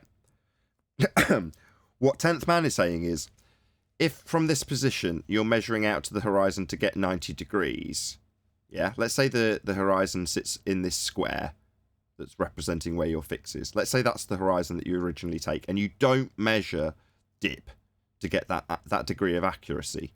Brian's argument is to say that because the horizon, which is approximately here where this box is from the position that you're measuring, if you don't take off dip, they would just say, well, if you can say that this distance to horizon, it doesn't matter about a few feet or a few meters above the boat, minusing it off, then it doesn't matter about this entire arc to the GP of the star. What's the difference, would be their argument. Now, my response, Brian, would be to say, well, it's a massive difference because suddenly you've got an arc to the GP, which is much further than the horizon. Much, much, much further. Therefore, the arc that we're talking about there isn't even the arc that we're describing anyway, because we're getting 0 from the horizon, not from the GP. Now, they are one and the same thing once you've minus dip correction off. So I'm going to change my tone and actually side with Brian and go, he's right. The accuracy increases when you increase the dip, or include the dip, because you've got 90 degrees and that's how the principle works. So the closer you get to that principle of it being flat, the more accurate it gets. And I think that's Brian's point of emphasis. Right, Brian? Yeah, I don't care what people flimsily do on boats if they don't have to do the dip correction, or if they're 4 foot or 5 foot above the water. Who cares if they don't do it? Grand. But our argument is that it's a 90-degree angle. And when we're saying the dip angle correction is not that important because some random mariner say it's not important, and we're not talking about naval people or people who are on commercial fishing or commercial shipping. We're talking about people who are off out in the yacht that are 30 miles away from land. May not be too important to them. They're only messing around. It's easy to find land. They're only 30 miles away. But if any of the mariners I've listened to, they all state the dip angle correction has to be done. And that is our argument, that it creates 90 degrees. Fine, I agree. And I'm just going to explain it just for anybody who doesn't know what we're talking about, because I've got a triangle on screen that I can explain what dip angle correction is. Now this R value that we've got here is a straight line from the centre of the circle that represents a flat two-dimensional circle that is equal in elevation in all directions. And below it is the position where you've got the star. That's what you're measuring when you are at this position O. Now, if you are at this position O, the dip angle correction, and I'm going to exaggerate this, is to say that the surface that you're measuring isn't necessarily where you're taking the measurement from. You could be here, and we're going to say that this position here above the O is now going to be where we measure our angle to the star. Now that slightly alters the angle to the star and stops you having 90 degrees because you've then got a downward angle. Yeah. So the dip angle correction is to then take that and minus the height that you are above the ground that you're measuring. So the dip correction is a sort of weird term to use for this because it's a height adjustment. All you're doing is saying, I'm on a boat that is X amount of height above the sea. And the sea is what I am going to be measuring as a flat plane to the GP of the star at 90 degrees.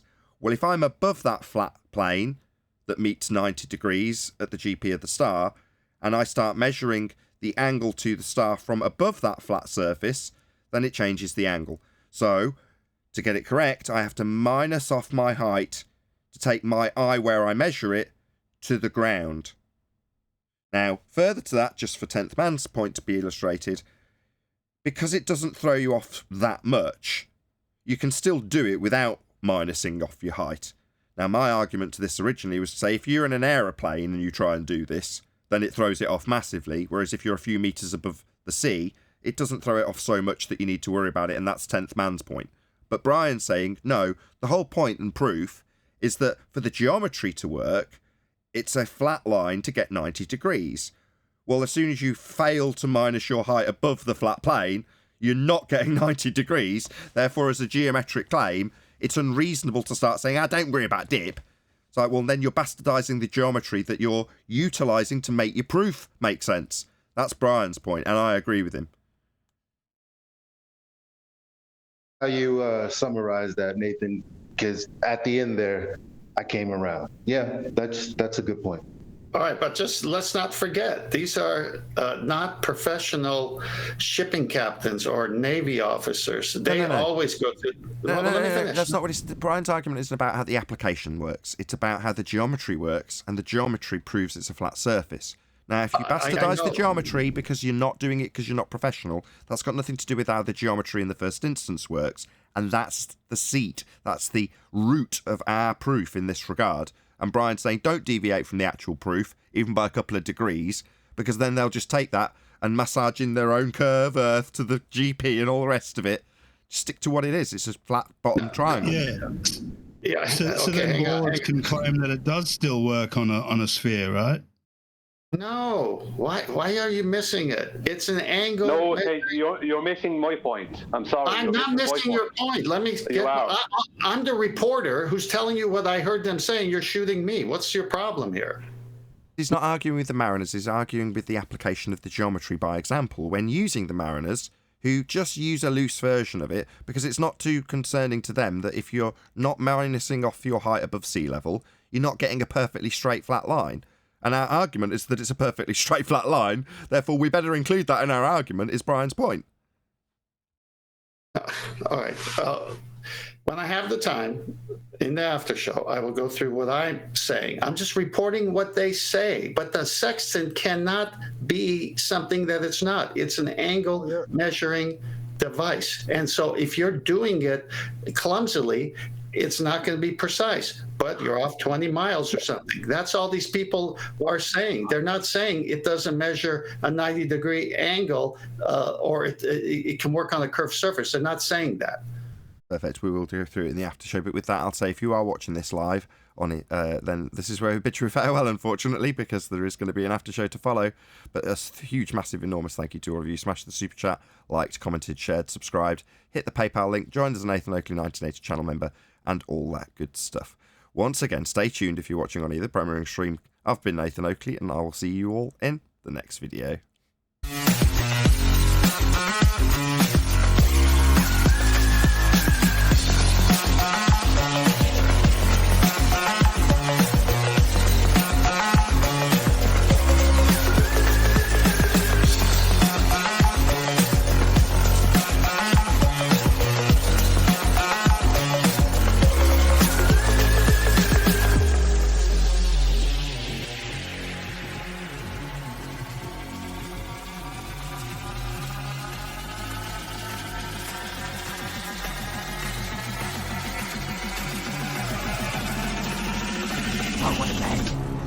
fucking name!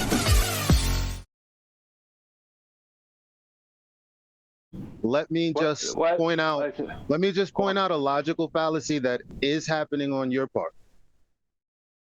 But let me wait until Nathan comes back. No, we're back. I think we're back on. Okay, so I don't know if you've been listening the entire time Tenth's been talking, but you're committing a red herring fallacy. Why? Because what you're saying is pertinent. As a matter of fact, if it was your argument or our argument, including Tenth's argument, it would be the main pertinent point. However, all Tenth was saying as an aside, as all these people that I've found, these regular people, this is what they do. But you keep Nathan's not telling us to argue correctly, and that's a red herring because I'm pretty sure Tenth already knows that. Hold on. What'd you say? There's an issue. You can't hear us in Discord. So Tenth doesn't know that, or no, it's not red herring. Yeah, Eli. it's all good. It's okay, Nathan. We can hear you now. Oh, okay. Okay, so Tenth doesn't understand, or no, it's not a red herring. Which are you saying no to? No, it's not a red herring. Why not? I was pointing out something very, very pertinent. Okay, but what you're pointing out, Eli, you gotta let. Hold on, you gotta let him respond. All right, fine. I was pointing out our whole argument is a 90-degree angle and a straight line to make a straight radius. Whereas if we were saying, well, some people flimsily, and these are people who are just casual mariners who don't be that far away from shore, who will mess around with a sextant and go, well, I won't do the dip angle the horizon dip correction because. No, you're supposed to be telling me why it wasn't a red herring. I'm sorry. Yeah, please. I'm getting to it. These people who are flimsy and kind of going only a bit away from shore, they can mess around with their sextant. I don't care what they do. Our argument is that you create a 90-degree angle and a straight line to make a straight line radius, because a radius has to be a straight line, as does a diameter. So us talking about what some casual mariners do, right, is only handing the ballers an argument that they can say, well, they just bring in a straight line from the right line to the hump of the globe out that's in front of them at the horizon. And they can then hand wave away the whole lot and spend months and months and months telling us about how they don't need horizon dip angle correction and ignore anything we say about about navies or about shipping companies, anything else. Ignore all that stuff, right, and just latch onto this one stupid fucking thing that doesn't fucking matter. So what's the point in making the argument in the first place if we just want to tear it apart and hand our enemy away? Can you? Okay, fine. While all of those criticisms are very I don't even want to say accurate. It's spot on. It's just 100% true. While that is the case, and while 10th Man knows that, I'm sure, which is not what you're arguing. My point is that what you're doing is a red herring to why 10th Man brought it up. I don't care how you feel about it. I'm just pointing out that from a friend to a friend, I don't think you heard the beginning of the conversation. My point with it. Okay, let's just draw close to it. Yes, I understand what Eli's saying now. The sentiment of 10th Man's point isn't relevant to the objection that's raised. I agree. However, the objection that's raised is still totally relevant, and I agree with it regardless. It's a red herring to the sentiment, if you like. You're on point with your fallacy, I'll agree with you. But that's not why Brian's piping up or getting frustrated.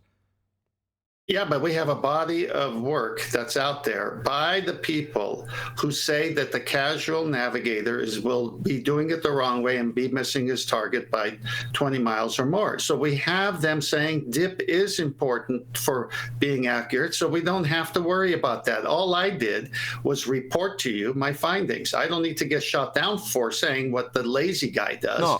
But the point is, he's not shouting you down. He's stressing the importance of how the proof actually works in his argument and his concerns that are raised in regards to it was actually me. It's my fault because I was the one that was like, the dip angle doesn't matter, and it's not you. It's actually me. Oh, okay. That clears things up.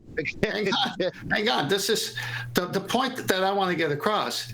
Is the sextant is, if I don't know how else to say it, but to say it this way, even though it's the improper way of saying it. The sextant, if it was a sentient thing, doesn't know. It can only measure angles. It can't work on a curved surface. It doesn't matter if you do it lazily or properly. It thinks you're doing it on a 90 degree. It doesn't. The sextant cannot work on the curve. You can't get an angle to a curve. That's what you guys need to remember. So if the lazy guy doesn't want to do a refraction, which is, very little, above 15 degrees, because I've showed you citations that if you're arc minute off, then you're 1 mile off. Oh, that's not that much. Okay, but if you also want to go as far as not to do dip because you're 7 feet, 10 feet, 12 feet above the water, well, that's going to throw you 20 more miles off. Okay, well, what is a sextant? It measures angles. It doesn't, there's no way you're going to turn that tool into a curve measuring device. Right, but the angles don't add up. No. Right? That's it. But it doesn't matter what doesn't add up in reality. What matters is our opposition and what kind of nonsense argument they'll create just to hand wave it away. What they need is something to hand wave this away. And you're handing it to them by telling them about these other... Does it matter though? Does it matter that they hand it? Hold on. Let me try one last time, if you don't mind.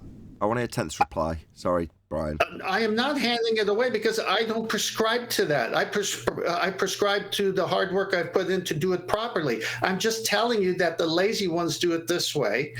And when you have as many videos as I've downloaded and saved where the experts tell you this is the way to do it, that will destroy any baller because the right way is the right way, but the tool itself cannot do what they say. So if someone wants to use a tool improperly, go ahead, you're going to be off. That's all I'm reporting. It is not how it works though. You can't, right. S1, S2, S3, the GP is 3,000 miles away.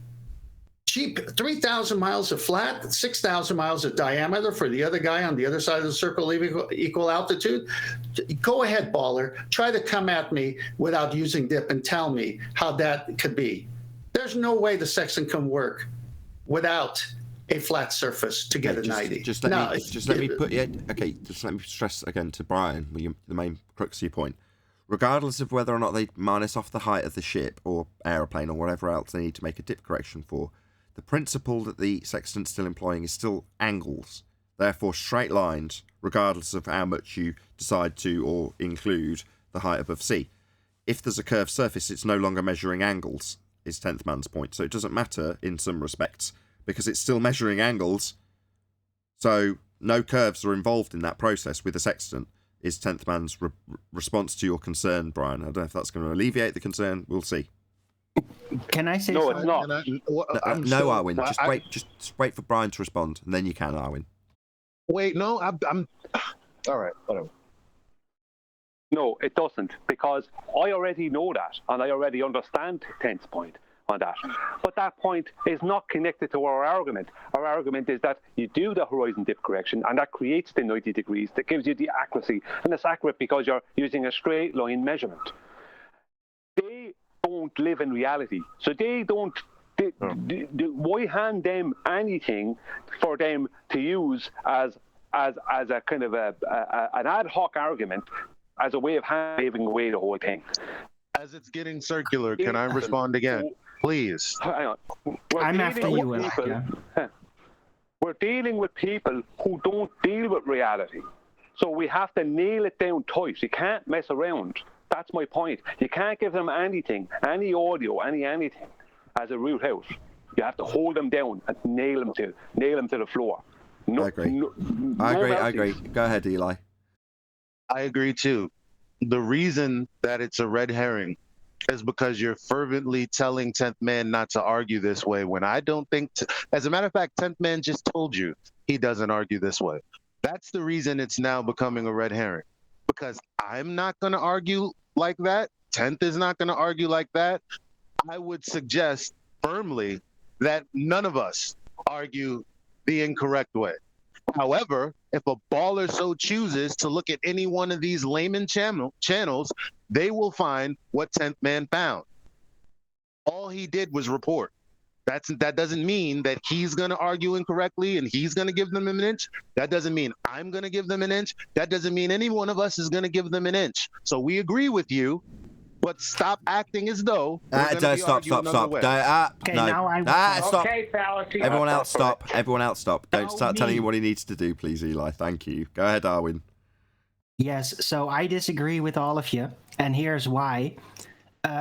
You think you can stop them from finding machinations to completely try to derail and argue against our position? No.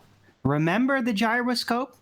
Remember how they suggested that pendulous vanes actually correct the drift, right? They will make it up. They will find it. It doesn't matter whether we help them with it or not. They will find it because that's what they do.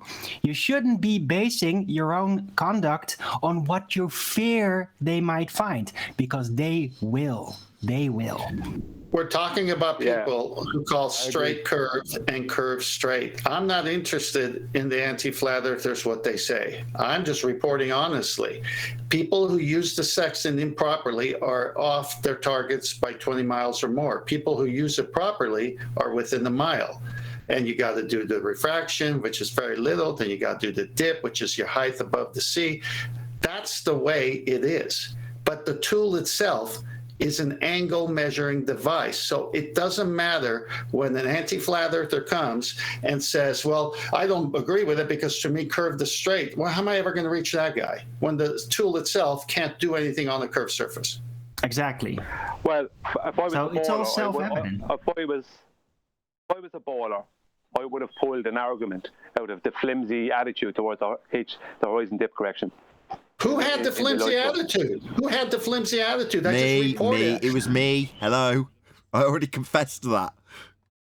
No, but the layman sailor who is flimsy and doesn't want to do it correctly is all you're proving. Yeah, that would be me. Also, 20 mile, that's good enough. That would be me. Right. So yeah, then but why talk about them? Who's talking about it? I brought it up Okay, come on, both of you, come on. Just let Tenth finish, come on. You're bringing... come on, just let Tenth finish. You're missing the point. You're being prideful about this. The point? What? Oh, God. What's going on? Everyone stop. Everyone stop. Everyone take a breath. Stop being so outraged. Yeah, can we just stop just for a minute? Let's just take a breath. There's no need for this, right? There's no pride in 10th Man revealing this information to us, and there's no pride in him defending his position about how it is or how he's reporting on it.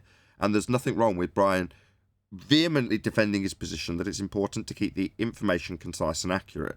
Otherwise, what's the point in saying, well, in geometry, you've got flat, straight lines, and you've got things running parallel and perpendicular, and all these things that Brian's going through in geometric terms are set in stone, and therefore, if you're going to employ them and use them as an argument, you should employ them as they are, utilised with the straight line, with the 90 degrees. That's his argument.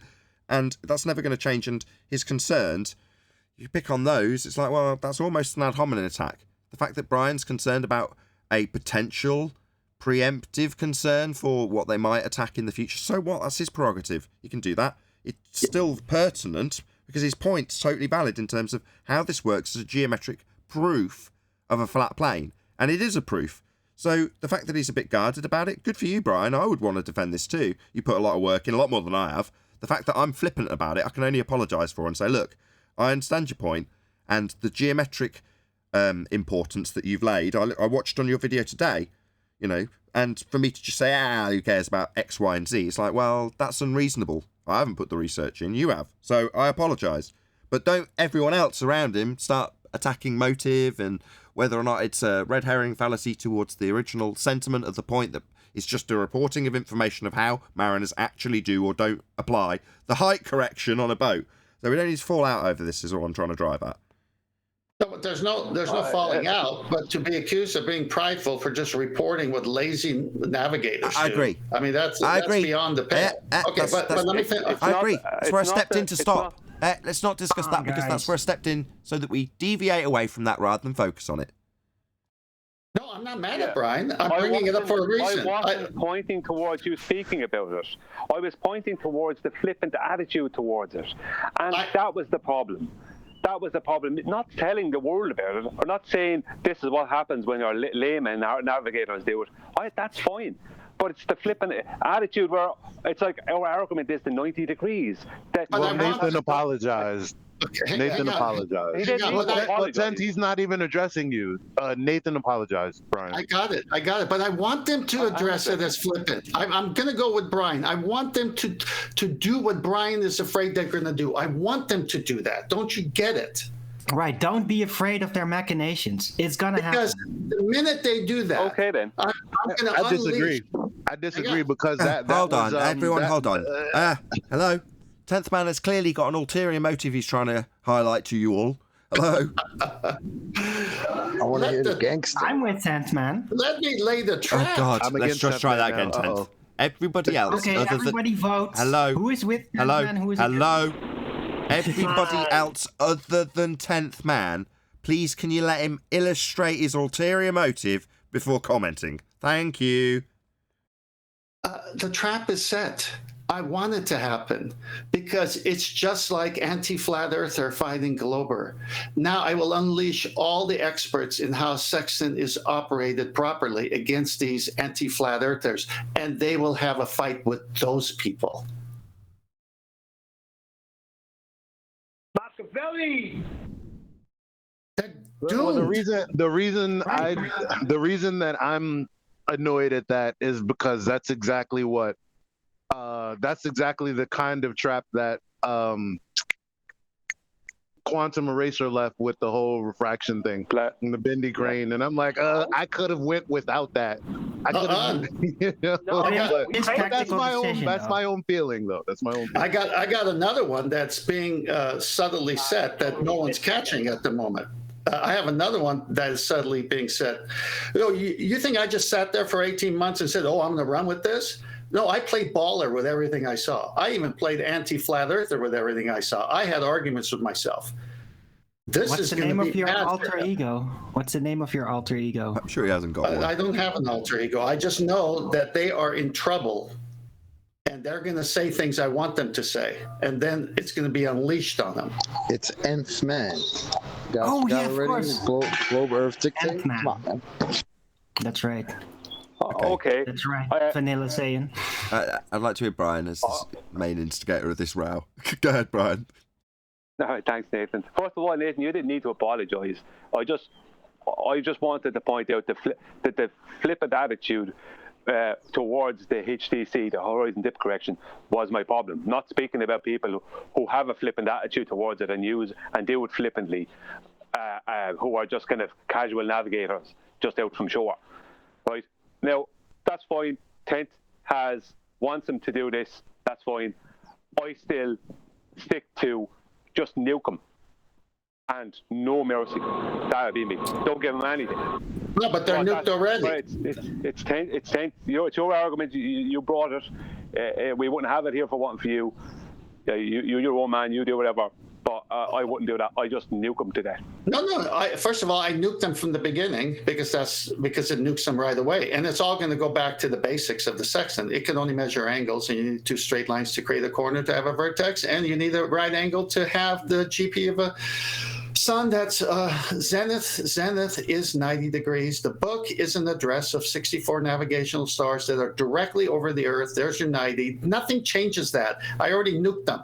Now I'm just playing around with them because they're going to be in a world of hurt when they try to disprove what I just said leading up to this, which is the nautical almanac with the GP address of each star, how it's a 90 is a zenith, and the zenith is an altitude, and the baseline is flat, and the dip correction is how sextant works properly. So if they want to go, so you're going to use the sextant improperly. Well, who you been watching? Oh, really? So wouldn't that throw you off because the sextant thinks that it's level? Because it can't measure curve. It can never measure curve. Yeah, that's what we've been stressing the entire time. It's an angle measuring device, regardless of whether or not the dip angle is corrected for or not. And correcting for it increases the accuracy for the one straight line along the bottom, if you like. Yes. So this is going to be so much fun. It might even go into 2022. Wait till you see the other one that I haven't even let out. But I've subtly let it out. No one's caught it yet. Okay, Ballers be tripping, yo. From my position, I've already argued with ballers on YouTube and on shows, and even gone through it with flat earthers about the importance of the horizon dip correction and how important it is. And it is. Attitude toward, hang on, you're flipping that attitude towards it on the live show. I don't feel that I can make that statement now without someone saying, well, according to Man and Nathan, it doesn't. I'm sorry, I'm not trying to point you out, but they can point back and say, well, that show the other day didn't seem to matter. No. Another roadblock to get past. No. It is important. So. No. I'm saying, let me set the record straight. It is important. That's the trap. If they want to bring this show up, that's the trap. I want them to say, oh, they said it works when you're not using it properly. No, it doesn't work when you're not using it properly. You're 20 miles off. You got to use it properly. Let's get back to what it does. It measures angles. Can you get an angle with a curved surface? Boom. Done. Over. So if I cite lazy navigators who improperly use the tool and are off by 20 miles, how did I hurt any argument? I didn't hurt any argument.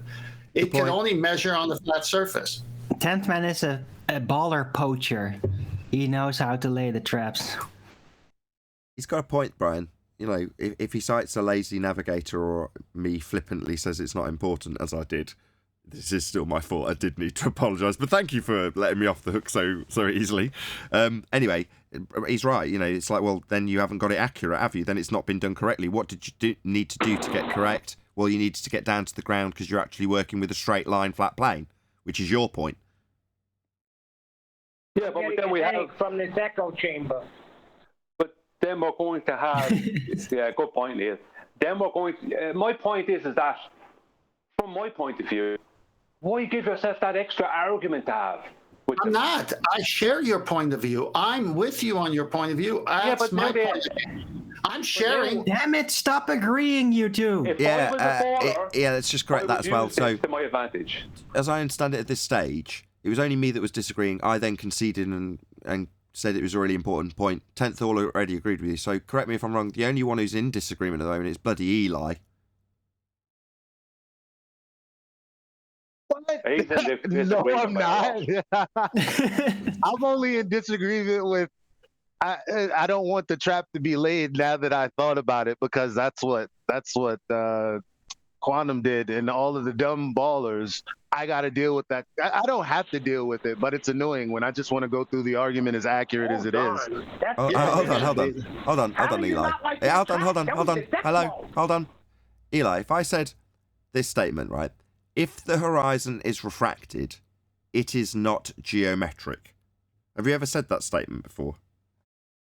Yes. When they say the horizon is refracted, you appreciate that that's the end of their argument, though, right? Yes. But your concern is that they don't appreciate it's the end of their argument, and you'd rather they didn't say refraction. Well, then it wouldn't end their argument. Yep. I get what you're saying. I had the same conversation with QE. I even went and got him a picture from BLMSB69 that was on a crystal clear day of the same observation with a further horizon, and I presented it to him. I went, "There you go. Use this from now on." And he went, "What, this?" And he showed me that it got a stack of them, all sorts of different. It's like from the same, you know, from a different day, slightly different observation, and he got a stack of them. And I was like, "Well, you've already got this really clear one. Why didn't you just use that one?" He's like, "Well, I want them to say refraction." I was like, I said exactly what you said, but it's really annoying. They just point at the bendy crane and say bendy crane refraction. And then he took me through the argument. Well, what is refraction? Do you understand that light refracts? Yeah. Okay. Well, what refraction do they use? Well, they're using light bending through sphere-shaped air. Terrestrial refraction, of course. Oh, right. And what's that based on? Well, it's based on R. Oh, shit. That's the end of their argument, isn't it? Oh, yeah, I see why you'd want them to say refraction now, because it's the end of their geometric argument. As soon as it's refracted, an optical effect, then it's not geometric. And not just that, it's worse because if it was refracted, that means they could have never technically established the R value in the first place. Exactly, the Arwinian paradox. How can you refract the horizon with R, which is their argument? It's refracted. The horizon, that's Earth curve, is refracted. With R, terrestrial refraction, 7/6 of the radius, 7/6 R, in standard form. That's terrestrial refraction, light bending through sphere-shaped air.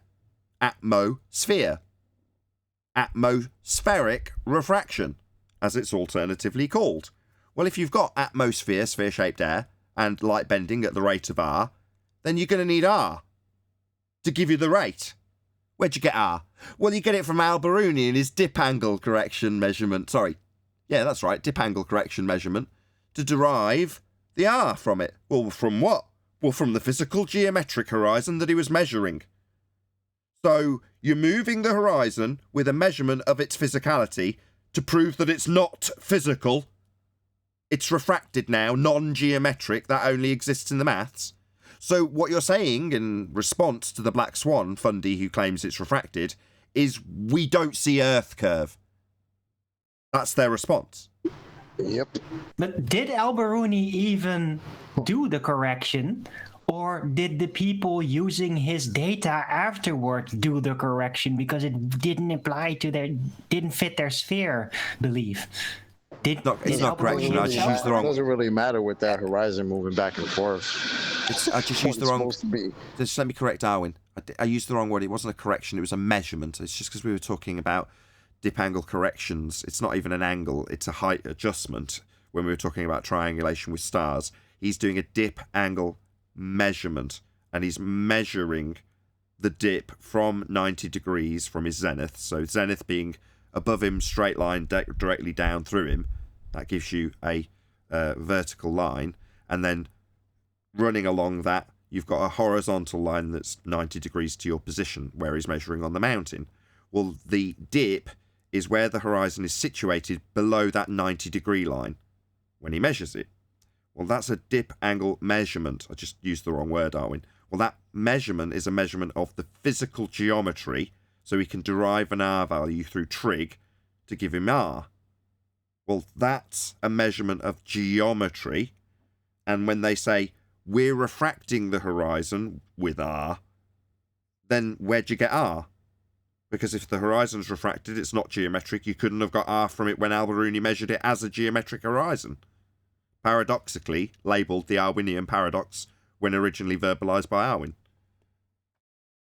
Indeed. All I was curious about is whether Al-Biruni ever conceived, like, hey, maybe this horizon doesn't seem to fit like what the Jesuits or whatever said about what the ball size was. Could it be that the horizon is visually displaced? I don't think Al-Biruni even thought about that or cared. I don't think Al-Biruni even existed. How about that? That too. That could be an option, that he never existed. But if he did, then I don't think he ever even thought about terrestrial refraction. How could he? Terrestrial refraction, that would be refraction based on R through sphere-shaped air. No, he's concerned about measuring the geometry, so he absolutely is not concerned with refraction on account of the fact he's measuring geometry. Exactly. And it becomes completely useless. How can you measure the geometry of Earth if it's refracted? You can't. You're completely in the wild. Like, what if you refracted it the wrong way, right? You're trying to establish the geometry, so how can you if you don't presuppose it? Presuppose what it's going to have to be. You can't. If you're measuring it as a tangent point, again, it's very akin, which is why I've laboured this point and used Eli with a comedic segue. Obviously, he's not in opposition here, but there we go. It's because of this exact situation where you've got a geometric claim from them in this instance. So it's a sort of reversal of the situation that Brian's concerned about, in the respect that their claim has a requirement for a tangent point. So on screen now, at this gentleman's eye line, you've got a straight line to the point that intersects the sphere. That's called a tangent, and it's necessitated in the geometry. It's also the line that's being measured for the dip angle measurement to get the geometry to get the radius. That's what Al-Biruni is performing in terms of his measurement of R. So therefore, this straight line must be straight to do the geometry. Now that's the line to the horizon. See, it says labelled location of geometric horizon. That's what Al-Biruni's measuring. Yeah?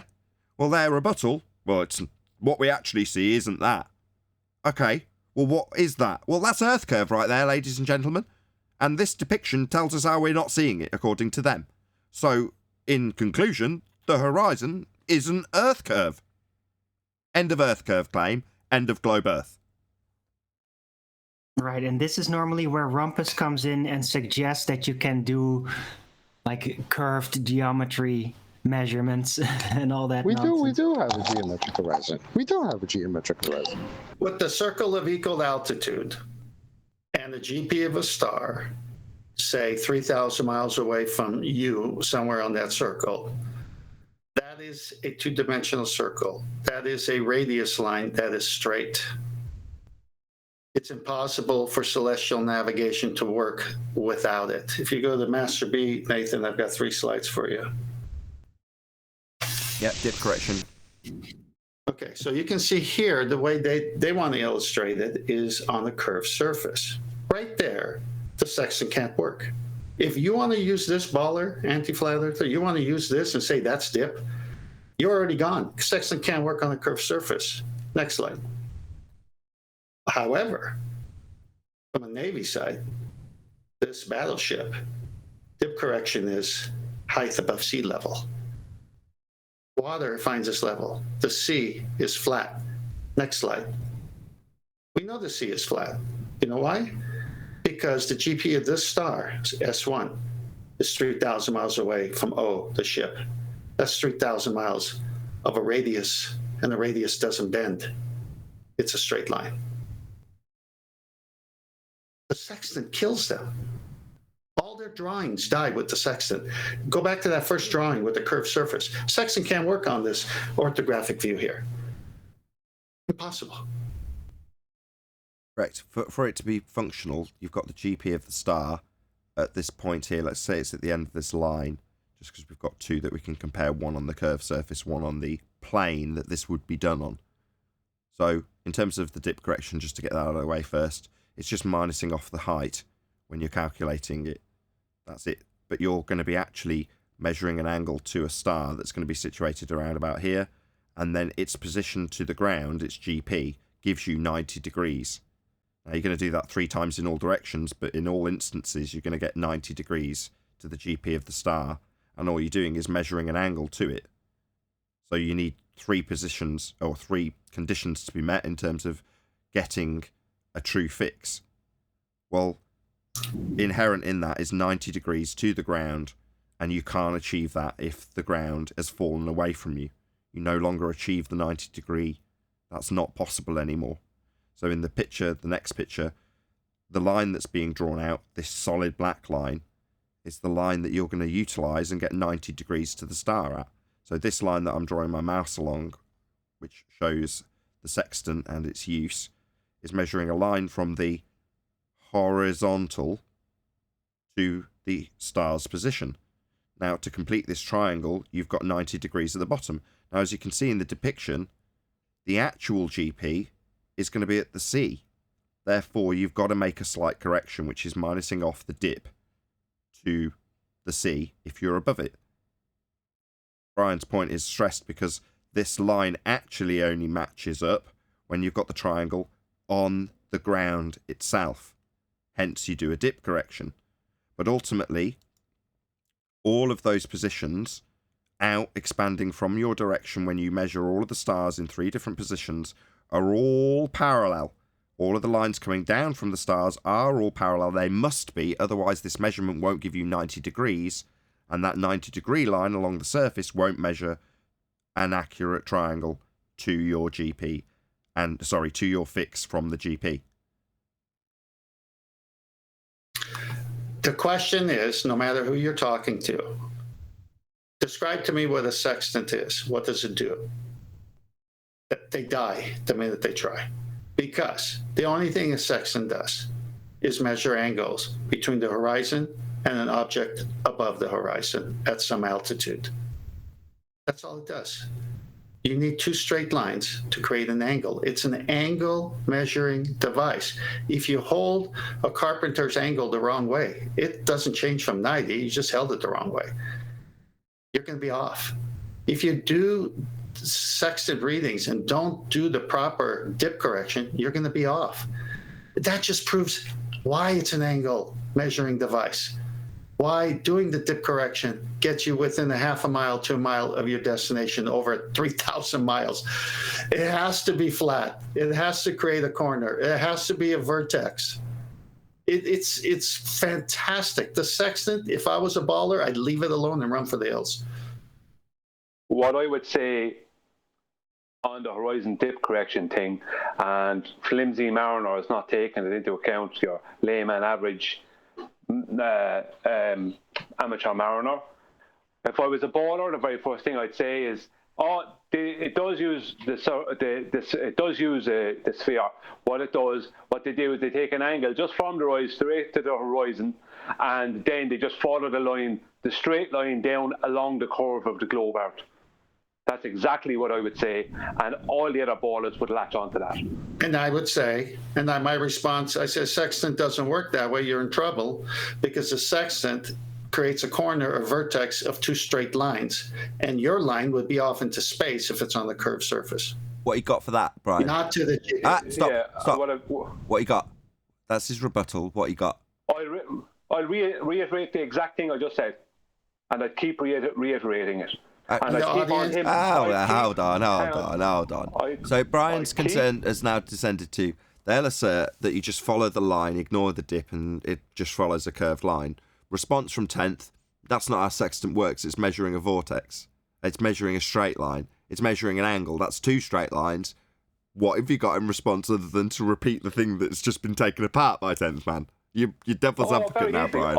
Yeah, but in my example, there is two straight lines. There is the straight line from my oil line, from the sextant to the star, and from my oil line to the horizon. There are the two straight lines. Yeah, but then you haven't got parallel lines coming down from the stars, have you? Like in this depiction from Adam. I don't have parallel lines coming. Yeah, but I'm not worried. I'm a baller. I'm not worried about that. I want 10th man to argue on this point, and I keep bringing them back to this point, and he'll never get beyond this point, because I keep on, and all my friends will bring him back there as well, and that's what we'll keep doing for months and years. Hold on, you can't appeal to that.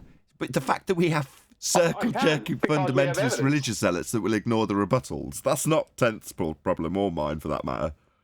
Yeah, but I want them to do that, Brian. I want them to do that. You then have an extra argument that you have to have that you didn't need to have. That's the point. The simplicity is gone. No, because I will turn to their experts who will destroy them. They will be having anti-flat against Glober now, because their experts say it has to be done to be correct, and it doesn't change. It's an angle measuring device. I will set the whole place on fire if they go there. I want them to go there. Let them go there.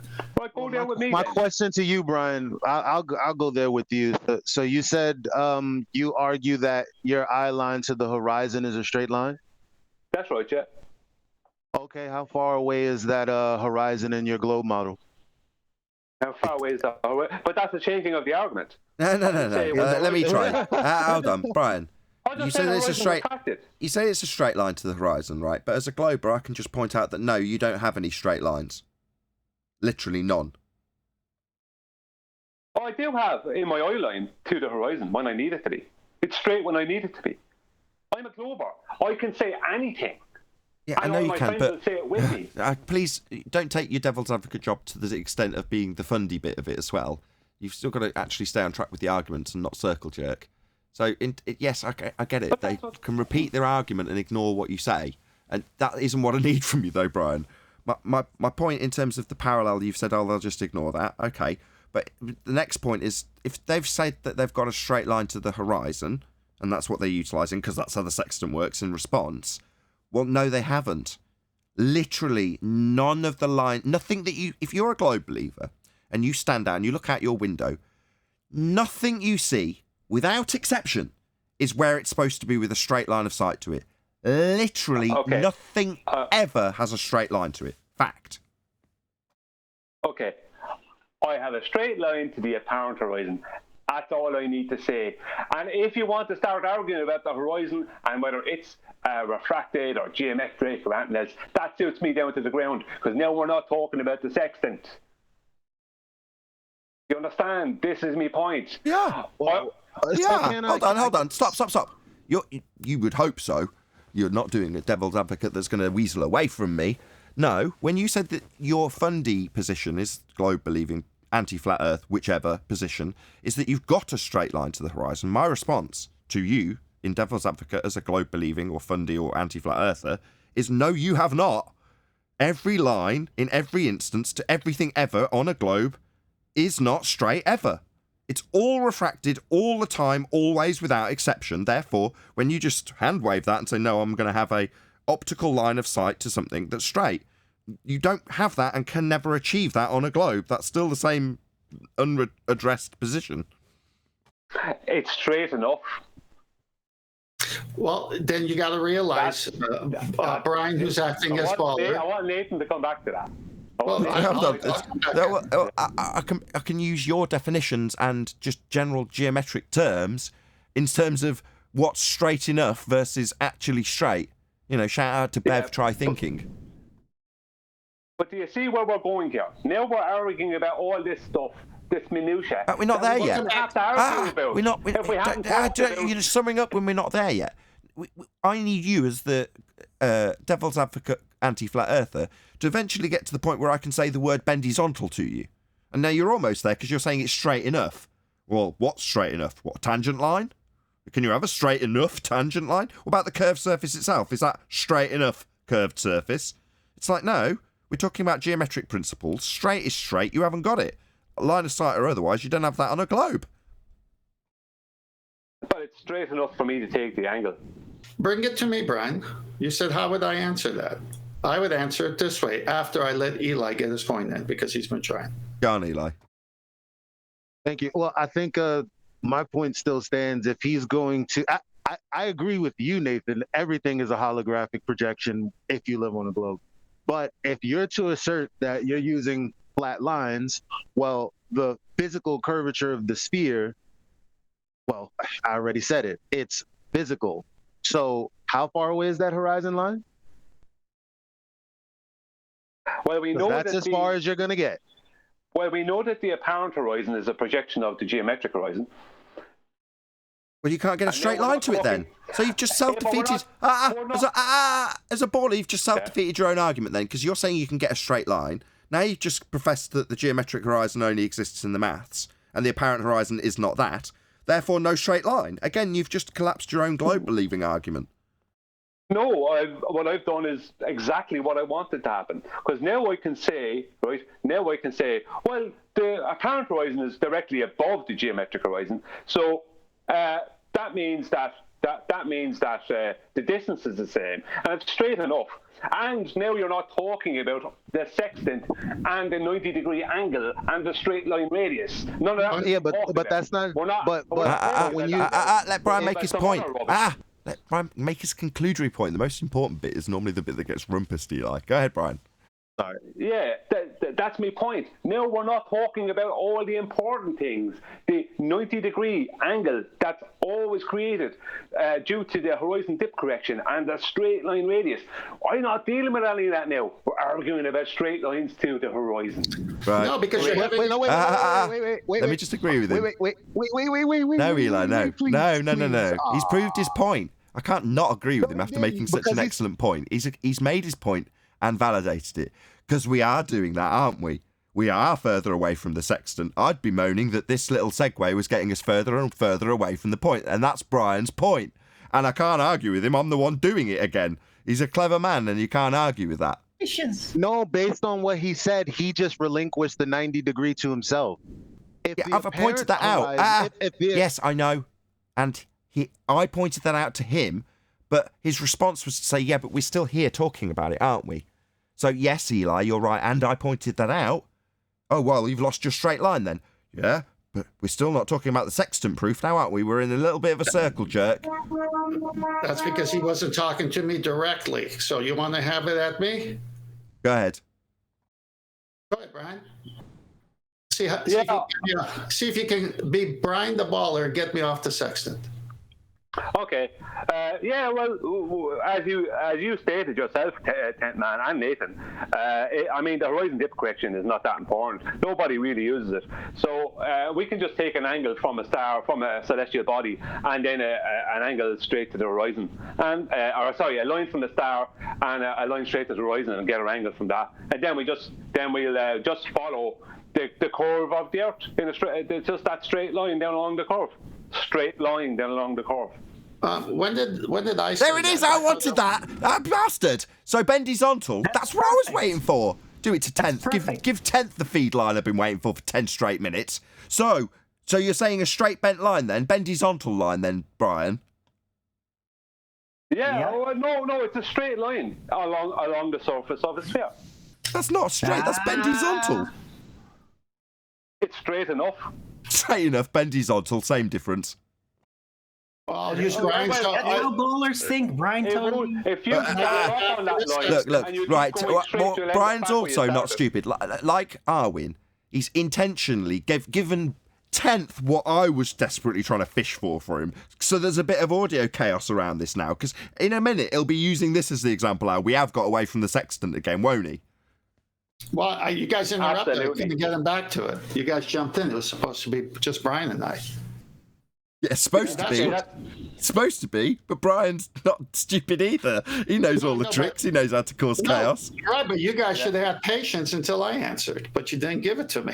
That's why I got away. Because I made a point of causing chaos with my contradictory statement. But you didn't allow me to bring it back to the sextant because Nathan, Arwin, and Eli jumped in at that point because they caught you on bend horizontal. So they stressed. Yeah, but that's what the ballers. I know, but if you're arguing with me, you need to talk to me alone. I mean, come on. I can't have rumpusing from my own sides, and then you claim that you got me away from the sextant when I couldn't even say anything. So, Brian, the GP of a star 3,000 miles away has a radius to your boat that you're taking the sextant sighting with. Is the radius line curved? No, and that's why my straight line to the horizon is my radius line. Well, your straight line has to be to the direct position of the sun, in this case, over the Earth, which is 3,000 miles away. And since the sextant, we're back on, is an angle measuring device, it works off a right angle 90 degrees. So that has to be a right angle all the way to you. And that circle of equal altitude has a radius that is the baseline of that right angle. So that has to be straight for the sextant to work. Now, do you know how a sextant works, Brian? Yes. You take an angle from a celestial body and to your sextant, and then straight out from your eye line to the horizon, and then you follow the straight line along the curve of the Earth, and that's your distance. Well, you can't have a curve and a sextant at the same time, is my point. A sextant cannot work on any curved surface, Brian, because if you're on this part of the circle of equal altitude and some other guy's on the other part, that's a 6,000 mile diameter flat. So sextant cannot work on any curves. Do you understand how a sextant works, Brian? Yeah, and he also has a straight eye line to the horizon. But between the two of us, or between our two horizons, is where all the distance is along the straight line of the curve of the Earth. It's the second time he said it. It's driving me nuts. Yeah, you can't say straight line and curve of the Earth and bring in sextant, because sextant could only work with straight lines. So you understand how a sextant works, Brian? Yeah, you take an angle from a celestial body to your sextant, which is at your eye line, and then you go, that's one line, and your second line then is from your eye line to the horizon out in front of you. Okay. And so what is that, an angle? Please describe what an angle is. Is it two straight lines meeting? That's two straight lines. Okay, good. Two straight lines meeting. The vertex is happening at my eye line. Correct. And then when you do the sextant properly, you have to minus your feet and distance above the ship to the level of the water to create. No. You even said, and so did Nathan. You even said that it doesn't. I didn't say that. I said don't do that.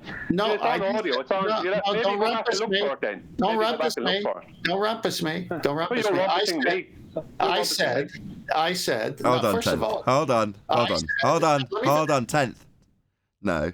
Let him express that specific concern. It's the main reason for the argument. I want him to say it and be heard concisely. That's the main point.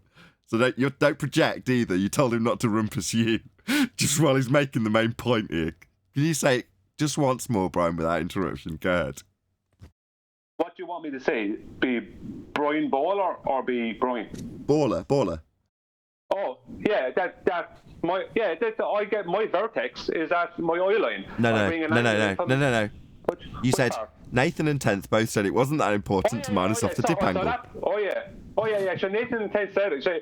So you and Nathan said it, 10th. You said it in the hangout that it doesn't matter, that nobody really uses it. So, I didn't say that. It's all in the hangout. You got to get some get it and listen. We all heard it. No, I said a right angle instrument. It doesn't matter. That's what it said. Hold on, Brian. Don't extend that privilege too far. You've got to let him reply. A right angle instrument held improperly will give you improper distances, obviously. And what we said, or I said, and Nathan caught on, is I reported on lazy people who misused the sextant. I didn't say I agreed with it. I didn't say I say it. In fact, I will show you now professional navigators telling you how. But what you're telling me. I'm in the middle of my sentence. I'm in the middle of my sentence, and you're getting beat up, and you know it. So point is, sextant. Audience can see what's going on. A sextant can only work with two straight lines, creating a corner, a vertex. It is an angle measuring device. Please answer the question. Is a radius line from a GP of a star 3,000 miles away a straight line or not? The straight line is from my oil line to the horizon. The GP of the star, not your horizon. You're limited to view. That's the straight line distance along the curve of the Earth after that. No, there is no curve of the Earth if the sextant is to work. You just lost the argument. The sextant can't work on the... Because, but sure, you even stated that nobody bothers with horizon dip correction. That's just an extra. I didn't say that. It doesn't mean you can do it. Hold on.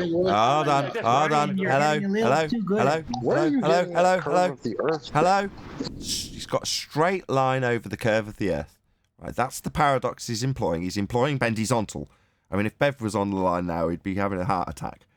But beyond the bendizontal bit, right, which is your insertion that you can go around and rumpus in with all day, the point is still the same, isn't it? It's still measuring the straight bit, not the bent bit that you insert with bendizontal, Brian. So your concerns must have been alleviated in spite of the fact that you can still rumpus and you can still employ bendizontal if you want. But other than that, what other concerns should you have in this regard now that 10th Man's gone through that with you? Yeah, all I need is Baldwin to come in and help me now as well. And the whole argument will be completely derailed. The point I'm making, I think I've proven it very clearly, is that I will bring it anywhere possible away from horizon dip correction, because that's the 90 degrees. I will. No. You forget that the sextant is... Hang on. I was speaking a second ago. Oh, wait a minute. When I was speaking, you rumpus me. The audience knows you're running. I was a baller. Quick, let's make this about who's speaking and when they were speaking so we can get further away from the sextant claim. He did actually keep the dip correction addressment in there, and you did actually put it through clearly because I asked you to. So now that that's been done, your point's been made, because he did vehemently fight for there being a correction to be done for the height, labelled dip correction. He did actually argue that, which was your main concern. Who are you addressing? My concern is that there's been a big load of arguing, and I'm just one baller. There's a big load of arguing going on that like with Tent, it won't be so easy to take away from the Sextant in this instance. But if Baldwin comes in, and if there's several ballers there, we'll definitely take it away from the Sextant, and we'll say the horizon dip correction is not important. And we'll all state together, right, in consensus, that Tent Man and Nathan even said that it doesn't matter. Well, right? it does. I never said that. Well, it does. I'm at my crescendo. All of that could have been completely bypassed. I never said that. You're lying. You're lying. Hold on, he's saying he's got a conclusion. Just let him make it. Go ahead, Brian. Focusing on the horizon dip correction being an absolute necessity, that would have been all bypassed. So when I'm saying what you said, when I said that you said such a thing and it wasn't correct, I'm a baller saying that. Right? That's what they're going to say. I know. They're going to say anything. I know. That's not Brian saying it. That's me saying to you what a baller would say. I got it. We can bypass all that nonsense. So what is the point then? Well, let me answer the no, baller just blind let Brian say it. He's saying you can bypass all that nonsense by the main bit, and then he's getting interrupted. Yeah. Yes, thank you, Nathan. You bypass all that nonsense by focusing on the importance of the horizon dip correction as opposed to speaking about it flippantly. Okay. Now? Okay, and I think we all agree, Brian. Yeah. Are you done now? Because this is exactly what I want to happen, so I could take them to the beautiful sites that tell you how important it is to do it. And the lazy guys is not what I agree with. I'm just saying people use a right angle instrument in an improper way and they get an improper result. But the tool itself could only work with straight lines. And then I'll take you to the sources that say you must do dip correction angle to get within a half a mile to a mile of your distance, thereby proving the GP of a star and the radius to you is 3,000 miles of straight flat. Thank you. Well, I guarantee you that as a baller, me and the rest of my BS friends can come up with some nonsense references that speak about there not being a dip angle correction necessary, and we will take them and spread them throughout the whole internet. Good. I'd like for you to do that, because that's the trap. Okay. Can I ask a question? Why are you talking to anti-flat earthers? No, but 10th Man, how is them doing that the trap? What are you going to do directly in response to that trap being sprung? Oh, Arvin, that was a great question. I'm glad you asked it. I will take you to all the official baller sources of the proper use of Sextant, and it will destroy them, because now they're in the paradox. They're caught in between it, because they will have to agree with the findings that it's an angle measuring device and you must take dip correction to get a proper usage of the tool. It has nothing to do with curved surfaces, because it can't work on a curved surface. That's why it will always be the Sextant, the main argument. No matter what they say, no matter what Brian was trying, and I give him kudos for trying, the Sextant can't work on any curved surface is the argument, not anything else. Now, yeah, but you're missing. I think you've completely missed my point. Well, I was about to round off. I think you're a little bit too much into the role, Brian, at the moment. I was check out the balls on Arwin. Oh my God. I was just about to round off and you interrupted me. The Sextant cannot work on a curved surface. End of story. That's where this is all going. It is impossible. I don't care what they bring up. And I concur with Eli. Anti-flat earthers and bendizontal and straight lines that curve, the audience will catch it right away. The argument is the Sextant. I will keep it on the Sextant. That radius line has to be straight or else it doesn't work. There's too much information from their own side that will destroy them if they go there, Brian. Too much. Yeah, but that doesn't matter to me, because I can point out that they're showing a globe on that website. The same way as I can point out that in the surveying manuals they speak about spherical excess. Yes, it's all dotted. I agree. It's all dotted everywhere. The point I'm making is that you're giving yourself I'm not giving anything. A big headache you don't need to give. No, that's not. I don't think it's much of a trap. But that's not true, because what you're asking for, Brian, is exactly what Tent just detailed, and you're saying no. Hold on. When he said he's going to give them the valid information that the dip angle correction is utmost importance, you're denying it anyway. Yeah, because I have 10th Man and Nathan. So if they're going to deny it at the beginning or the end, what difference does it make? You're not going to stop an anti-flat earther, but you're arguing with 10 for no reason. I'm not arguing with him for no reason. I'm trying to get the point across that as a baller, I don't care what he shows. I'll come up with some nonsense against it, and in consensus, I'll have all my baller friends joining in with it. Yeah, okay, everyone else, let's get guys. It's too much. Hello. Too much chaos. Right? No. Hello. Trying to gain control. So let's put the shoe on Brian's foot because he's objecting a bit too much.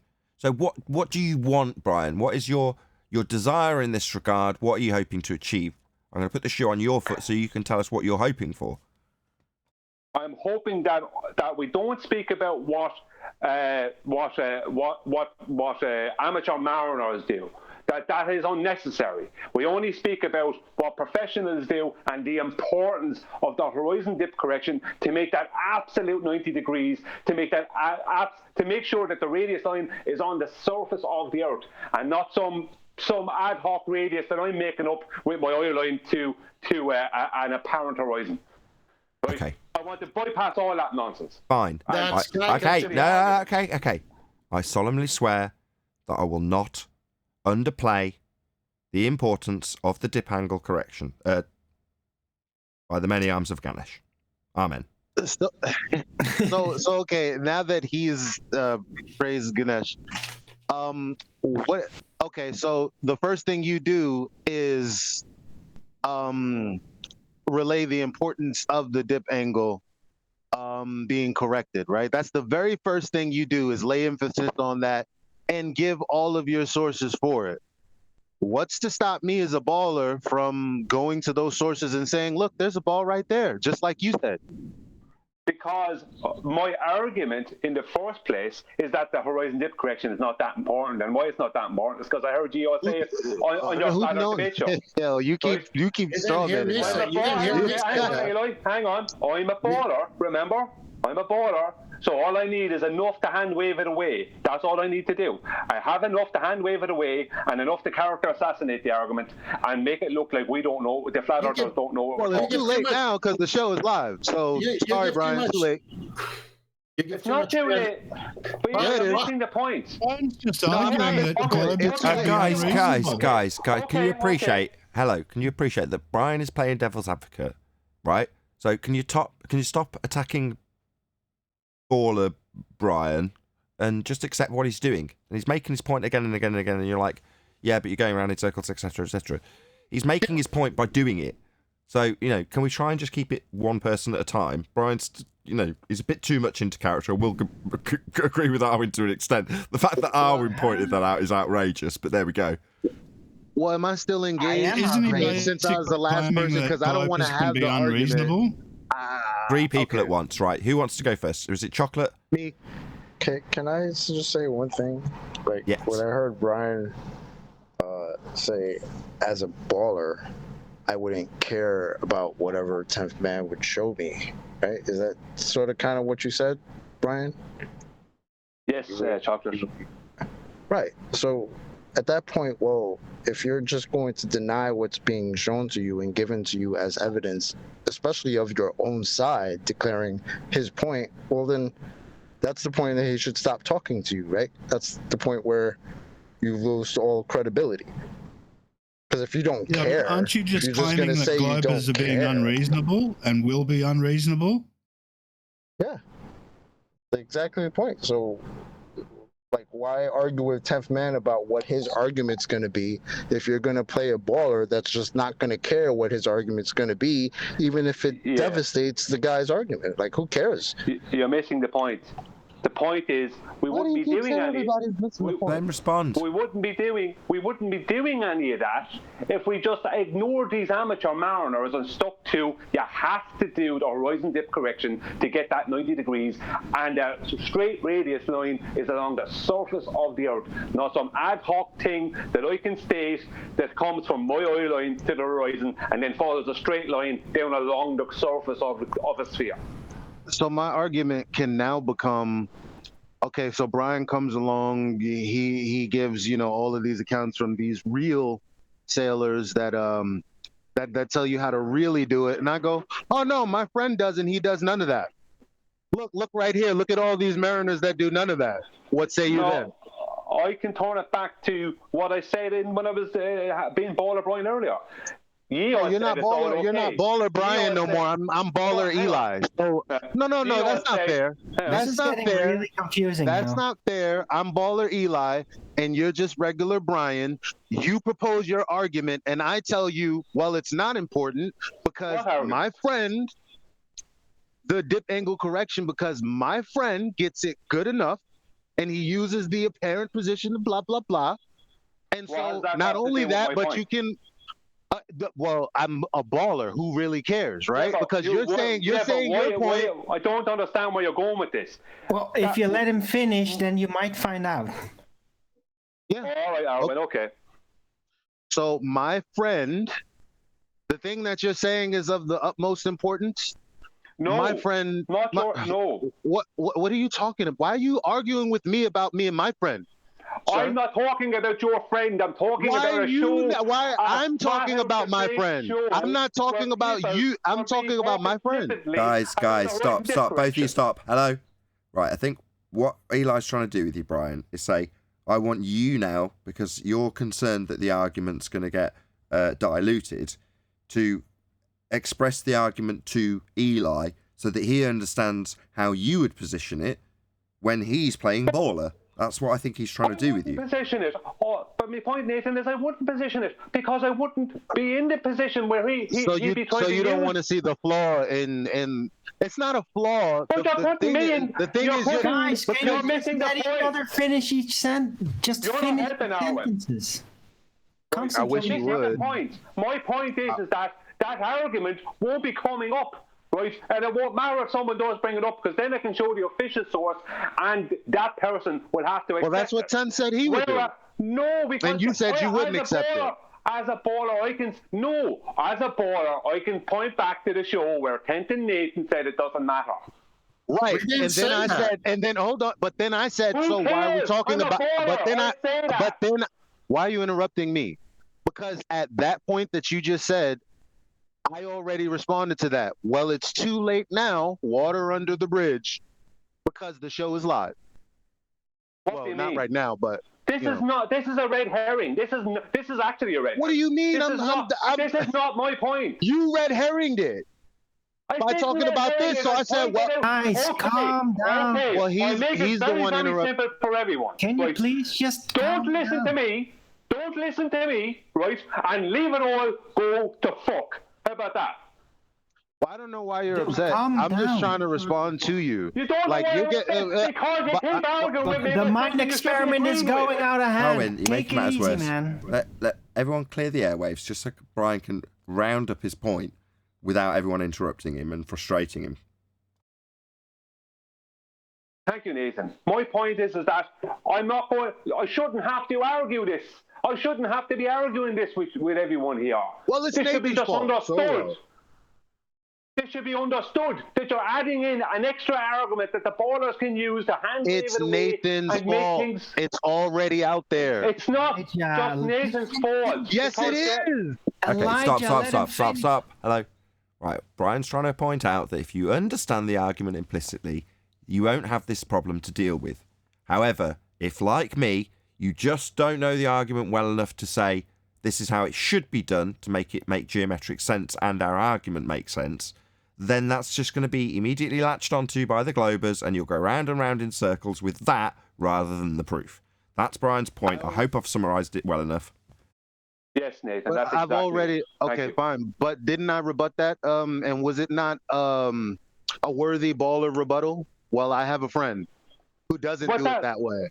But that's not my point, Eli. No, I was asking Nathan because I don't want to go in a circle. I'm asking Nathan if it's a valid rebuttal or not, because you're not addressing it because you're saying that's not your point. It doesn't matter in a conversation with the baller. Your point never matters with an anti-flat earther. Don't you get that? If you can calm down now, Eli, I would like to put it to Brian because it is relevant whether or not he can paraphrase it back, not as an anti-flat earther or a glober, but just with the argument. What Eli's saying to you, Brian, is if you personally were in this argument and the person wasn't disingenuous, they just said, actually, I've got a friend who is a mariner, and he's never once accounted for dip angle, what would be your response to that? That's all Eli's asking. If he's got a normal everyday friend, or if Eli's a baller, and he's stating it, because they're two different scenarios. So Eli stated he was a baller. If Eli's a baller and he's stating this, right? As a baller, right? From Eli's point of view, what I can say to Eli, right? I can say no, and I can show him the official stuff where they say that horizon dip correction is essential for things to be correct and all this, right? For the 90 degrees and to make a straight line and everything for accuracy, all this, right?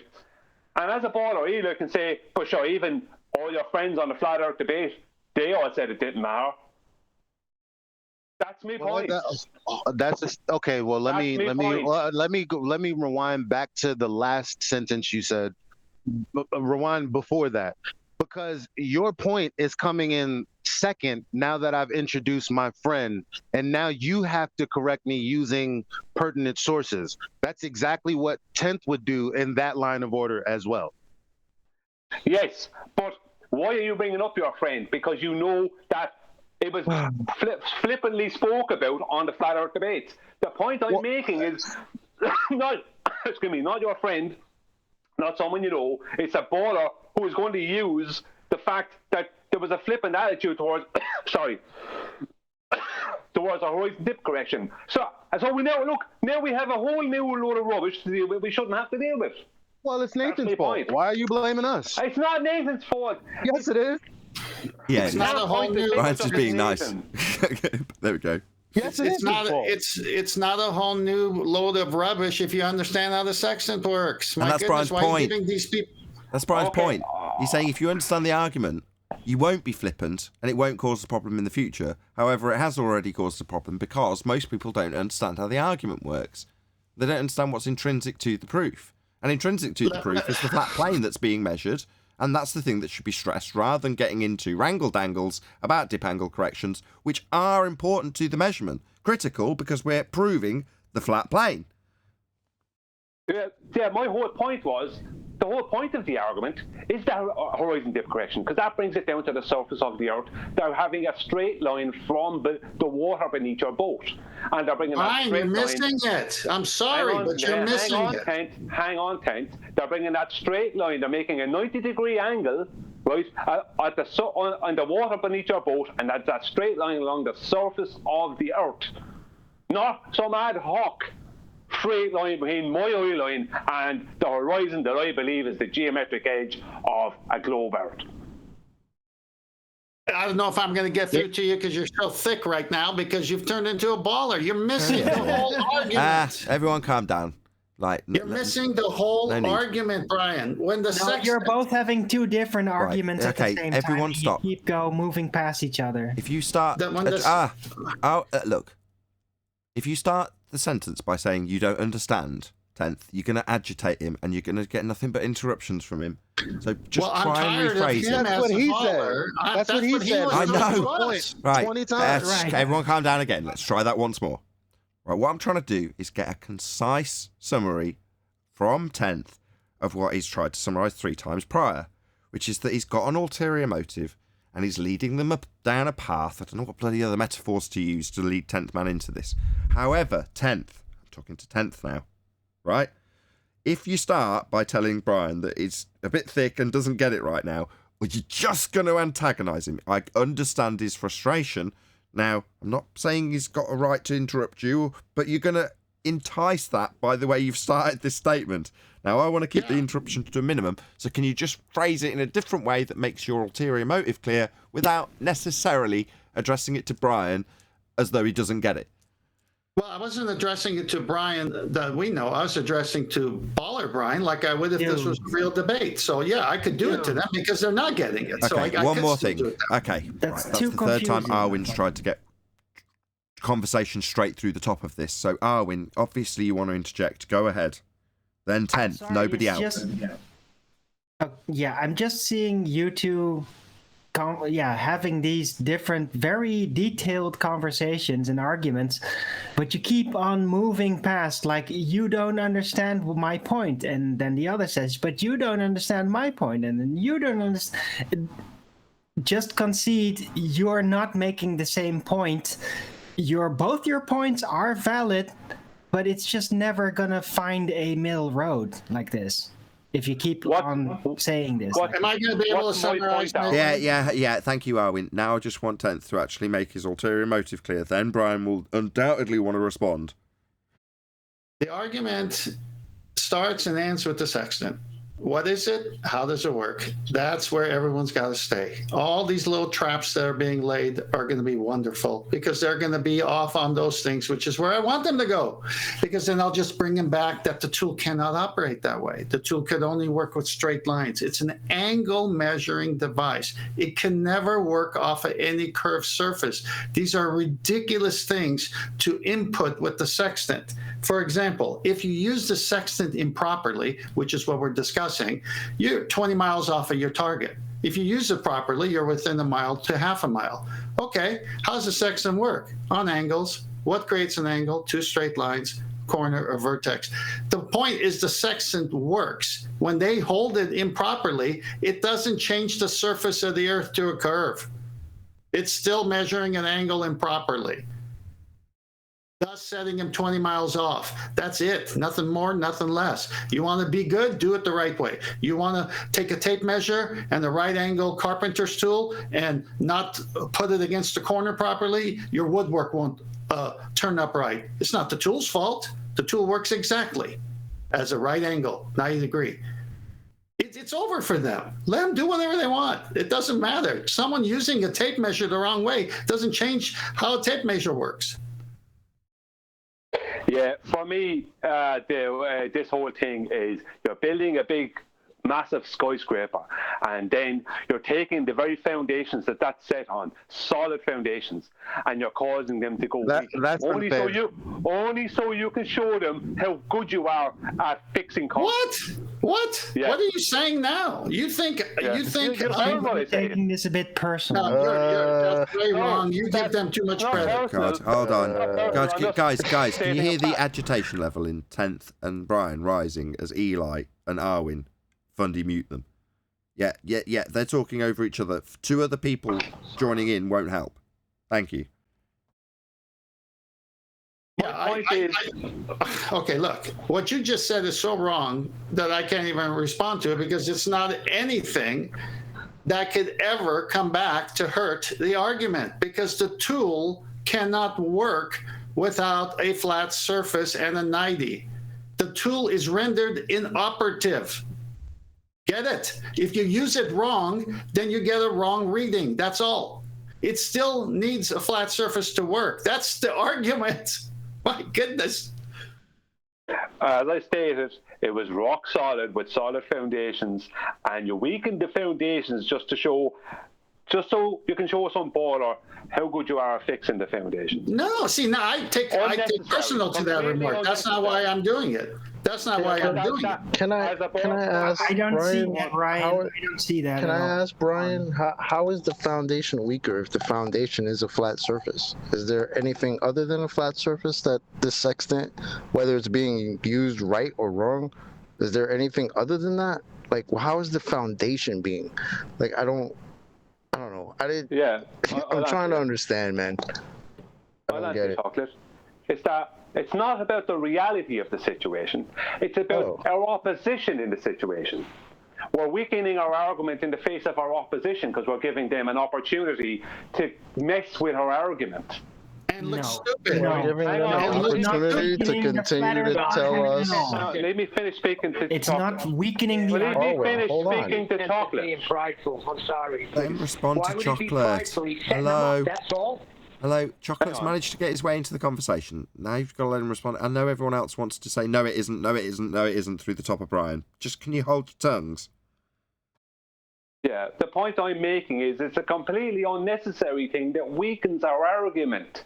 Why do it? Why speak about it? Why speak about any amateur? Why ever bring that up? Only speak about the HDC, the horizon dip correction that creates the 90 degrees on the surface of the water beneath the boat, which is the surface of the earth. That's all we need to deal with. Why give anything that they can't take and use against us? Nothing got weakened, Brian. Weaken the argument. So even if he does give them what you say is going to weaken the argument, how do they turn around and use that against the flat surface that the sextant is being used on?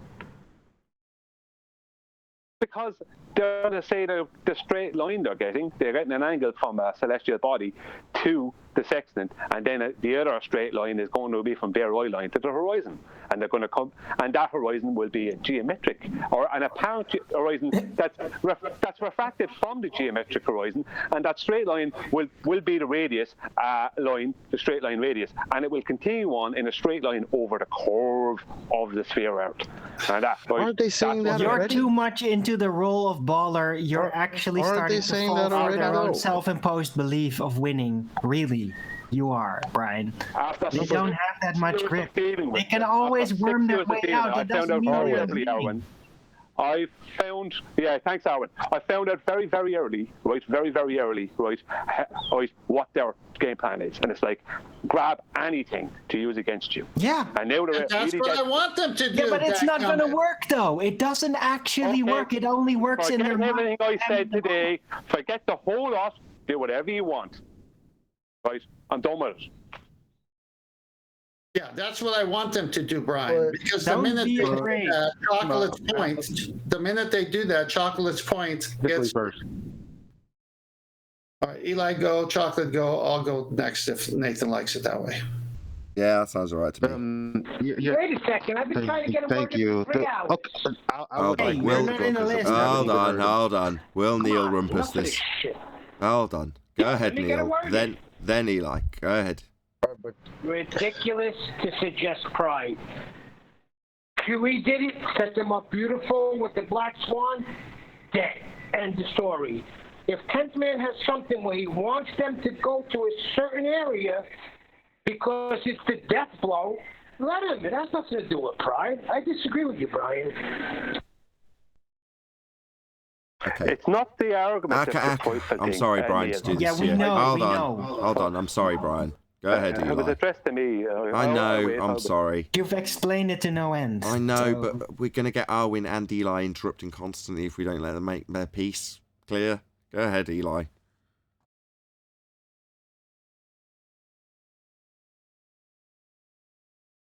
Better have a point now, Eli. Please, God. Neil, you're not coming through. You've lost You're Eli. not on mute, but you're not coming through. Who's next? I already said what I wanted. Well, can I run off my point? Wait a he's second. Nobody back. heard me? No. Yes, we heard you, Neil. Brian wanted to respond. I wanted to get everyone else in the queue out of the way. Now we've just descended into chaos further and further from the point. Sorry. Eli. Are you there? Did you want to respond to Neil, Brian, and then 10th, please? Yeah, my point, I wasn't saying he was prideful to come up with the argument. I was saying he was prideful to not see how he's adding in something unnecessary to complicate an already very simplistic situation that's rock solid. And why do it?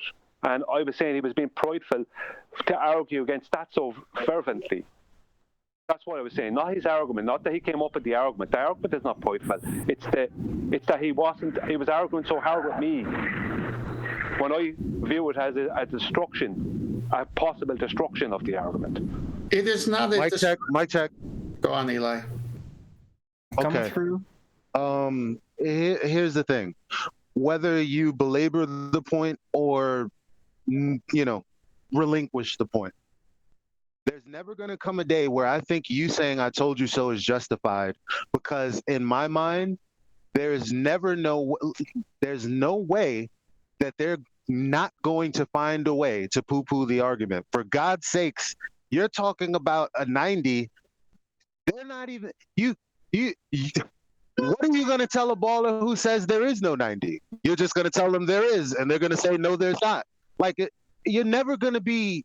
They're never going to not be anti-flat earthers. So why do you even care what tack 10 takes? They're going to argue against them regardless. Because that very thing where the horizon dip correction was not being spoken about in a very important it was being spoken about in a flippant way, that very thing is what I would use in their position to fight against this. And why do you think I brought it up? All I need, right, is for me and my friends, right, to consensus, as a consensus, right, to take anything we need and use it against us, right, and that argument to hand wave it. And then back to plain sailing for them. And that doesn't really address, like, I mean, every time I've spoken, you didn't address specifically the concern that I'm bringing up. You didn't say, yeah, you're right, they're going to be anti-flat earthers regardless. You really think you're going to turn Rumpus by giving him this argument? No, I'm asking you a direct question. What is the direct question? Do you think that by laying out the argument correctly, the way that you would like to state it, do you think that Rumpus would say, oh, yeah, you're right, I'm a flat earther now? No, I don't care what Rumpus or any rest of them says. I care about having. It's not about I don't care. Your point is I want to have a. Hang on. You asked me a question, now you're not allowing me to respond. I'm responding if you want me to. Otherwise, don't ask me questions. I don't care what Rumpus or any rest of them do. I care about a rock-solid argument. That's what I care about. And not giving them anything. Intent has a rock-solid argument, so stop arguing and whining. Okay. When you're over on Brandon's and someone brings up that the horizon dip correction doesn't matter. No, I don't care about anti-flat earthers. Remember, I don't fuck Rumpus, right? I don't care about Brandon's. Like you just said. That's our opposition. You're missing my point completely. No, I'm not. Missing it from the start. I'll be quiet. Come on. Okay, if Chocolate go so I can respond to Brian and Eli's conundrum here. Well, I pretty much Neil kind of just said what I was going to say. It's just that if you have an angle, I use that word purposely, that you want to take on a certain argument because you know the argument well, I don't see what the problem is if there is no debunk to the argument anyway. Maybe that's just I don't know. That's just how I feel about that. I get what your concern is, Brian, but I mean, if Tenth has it in the bag, then let him kill it the way he wants to kill it, right? I mean, he doesn't tell you what angle to use in your videos, you know, however you choose to approach your argument. You might have a difference in opinion on what angle is better to use, but I don't see. I disagree. His argument is not to use it flippantly, which 10th didn't. That was Nathan, but he keeps on projecting it onto the rest of us, and I'm tired of it. I didn't project it onto the rest of you. I spoke about it as a baller. What the ballers would say, Eli. The ballers would say, we all said it. That's what they're going to say. And that's what I want them to say. I want them to say that. Brian, but it's I've got unnecessary. Brian, just listen for a minute. God, do I have to give the whole thing away now when I could wait, then we can all rejoice? Yeah. No, wait. Brian's gonna just have to learn the slow way. Here, let me just give a summary. I've got 18 months. No, for once I want Nathan to end the show. No, I want to give a summary, please. Go ahead, 18 months of this slow dripping was on purpose. Huey says, come on, man, do the show. What are you waiting for?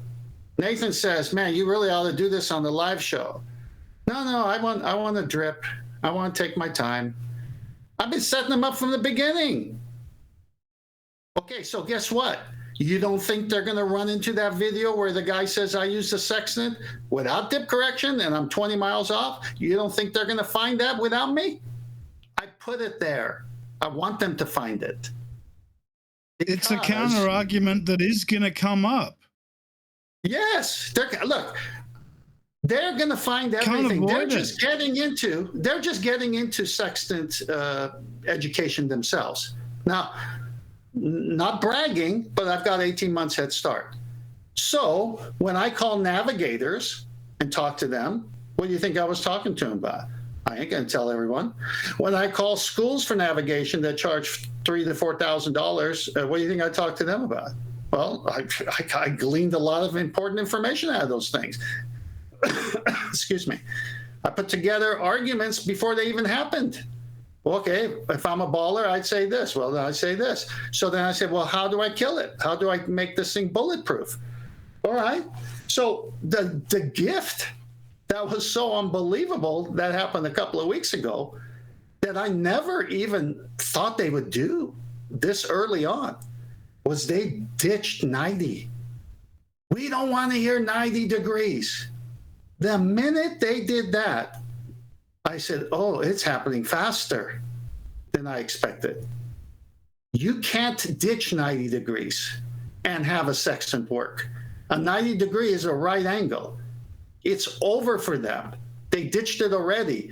They're going to find these videos and they're going to say, well, someone used the tool and didn't get a precise 90. Yeah, that's why he was 20 miles off.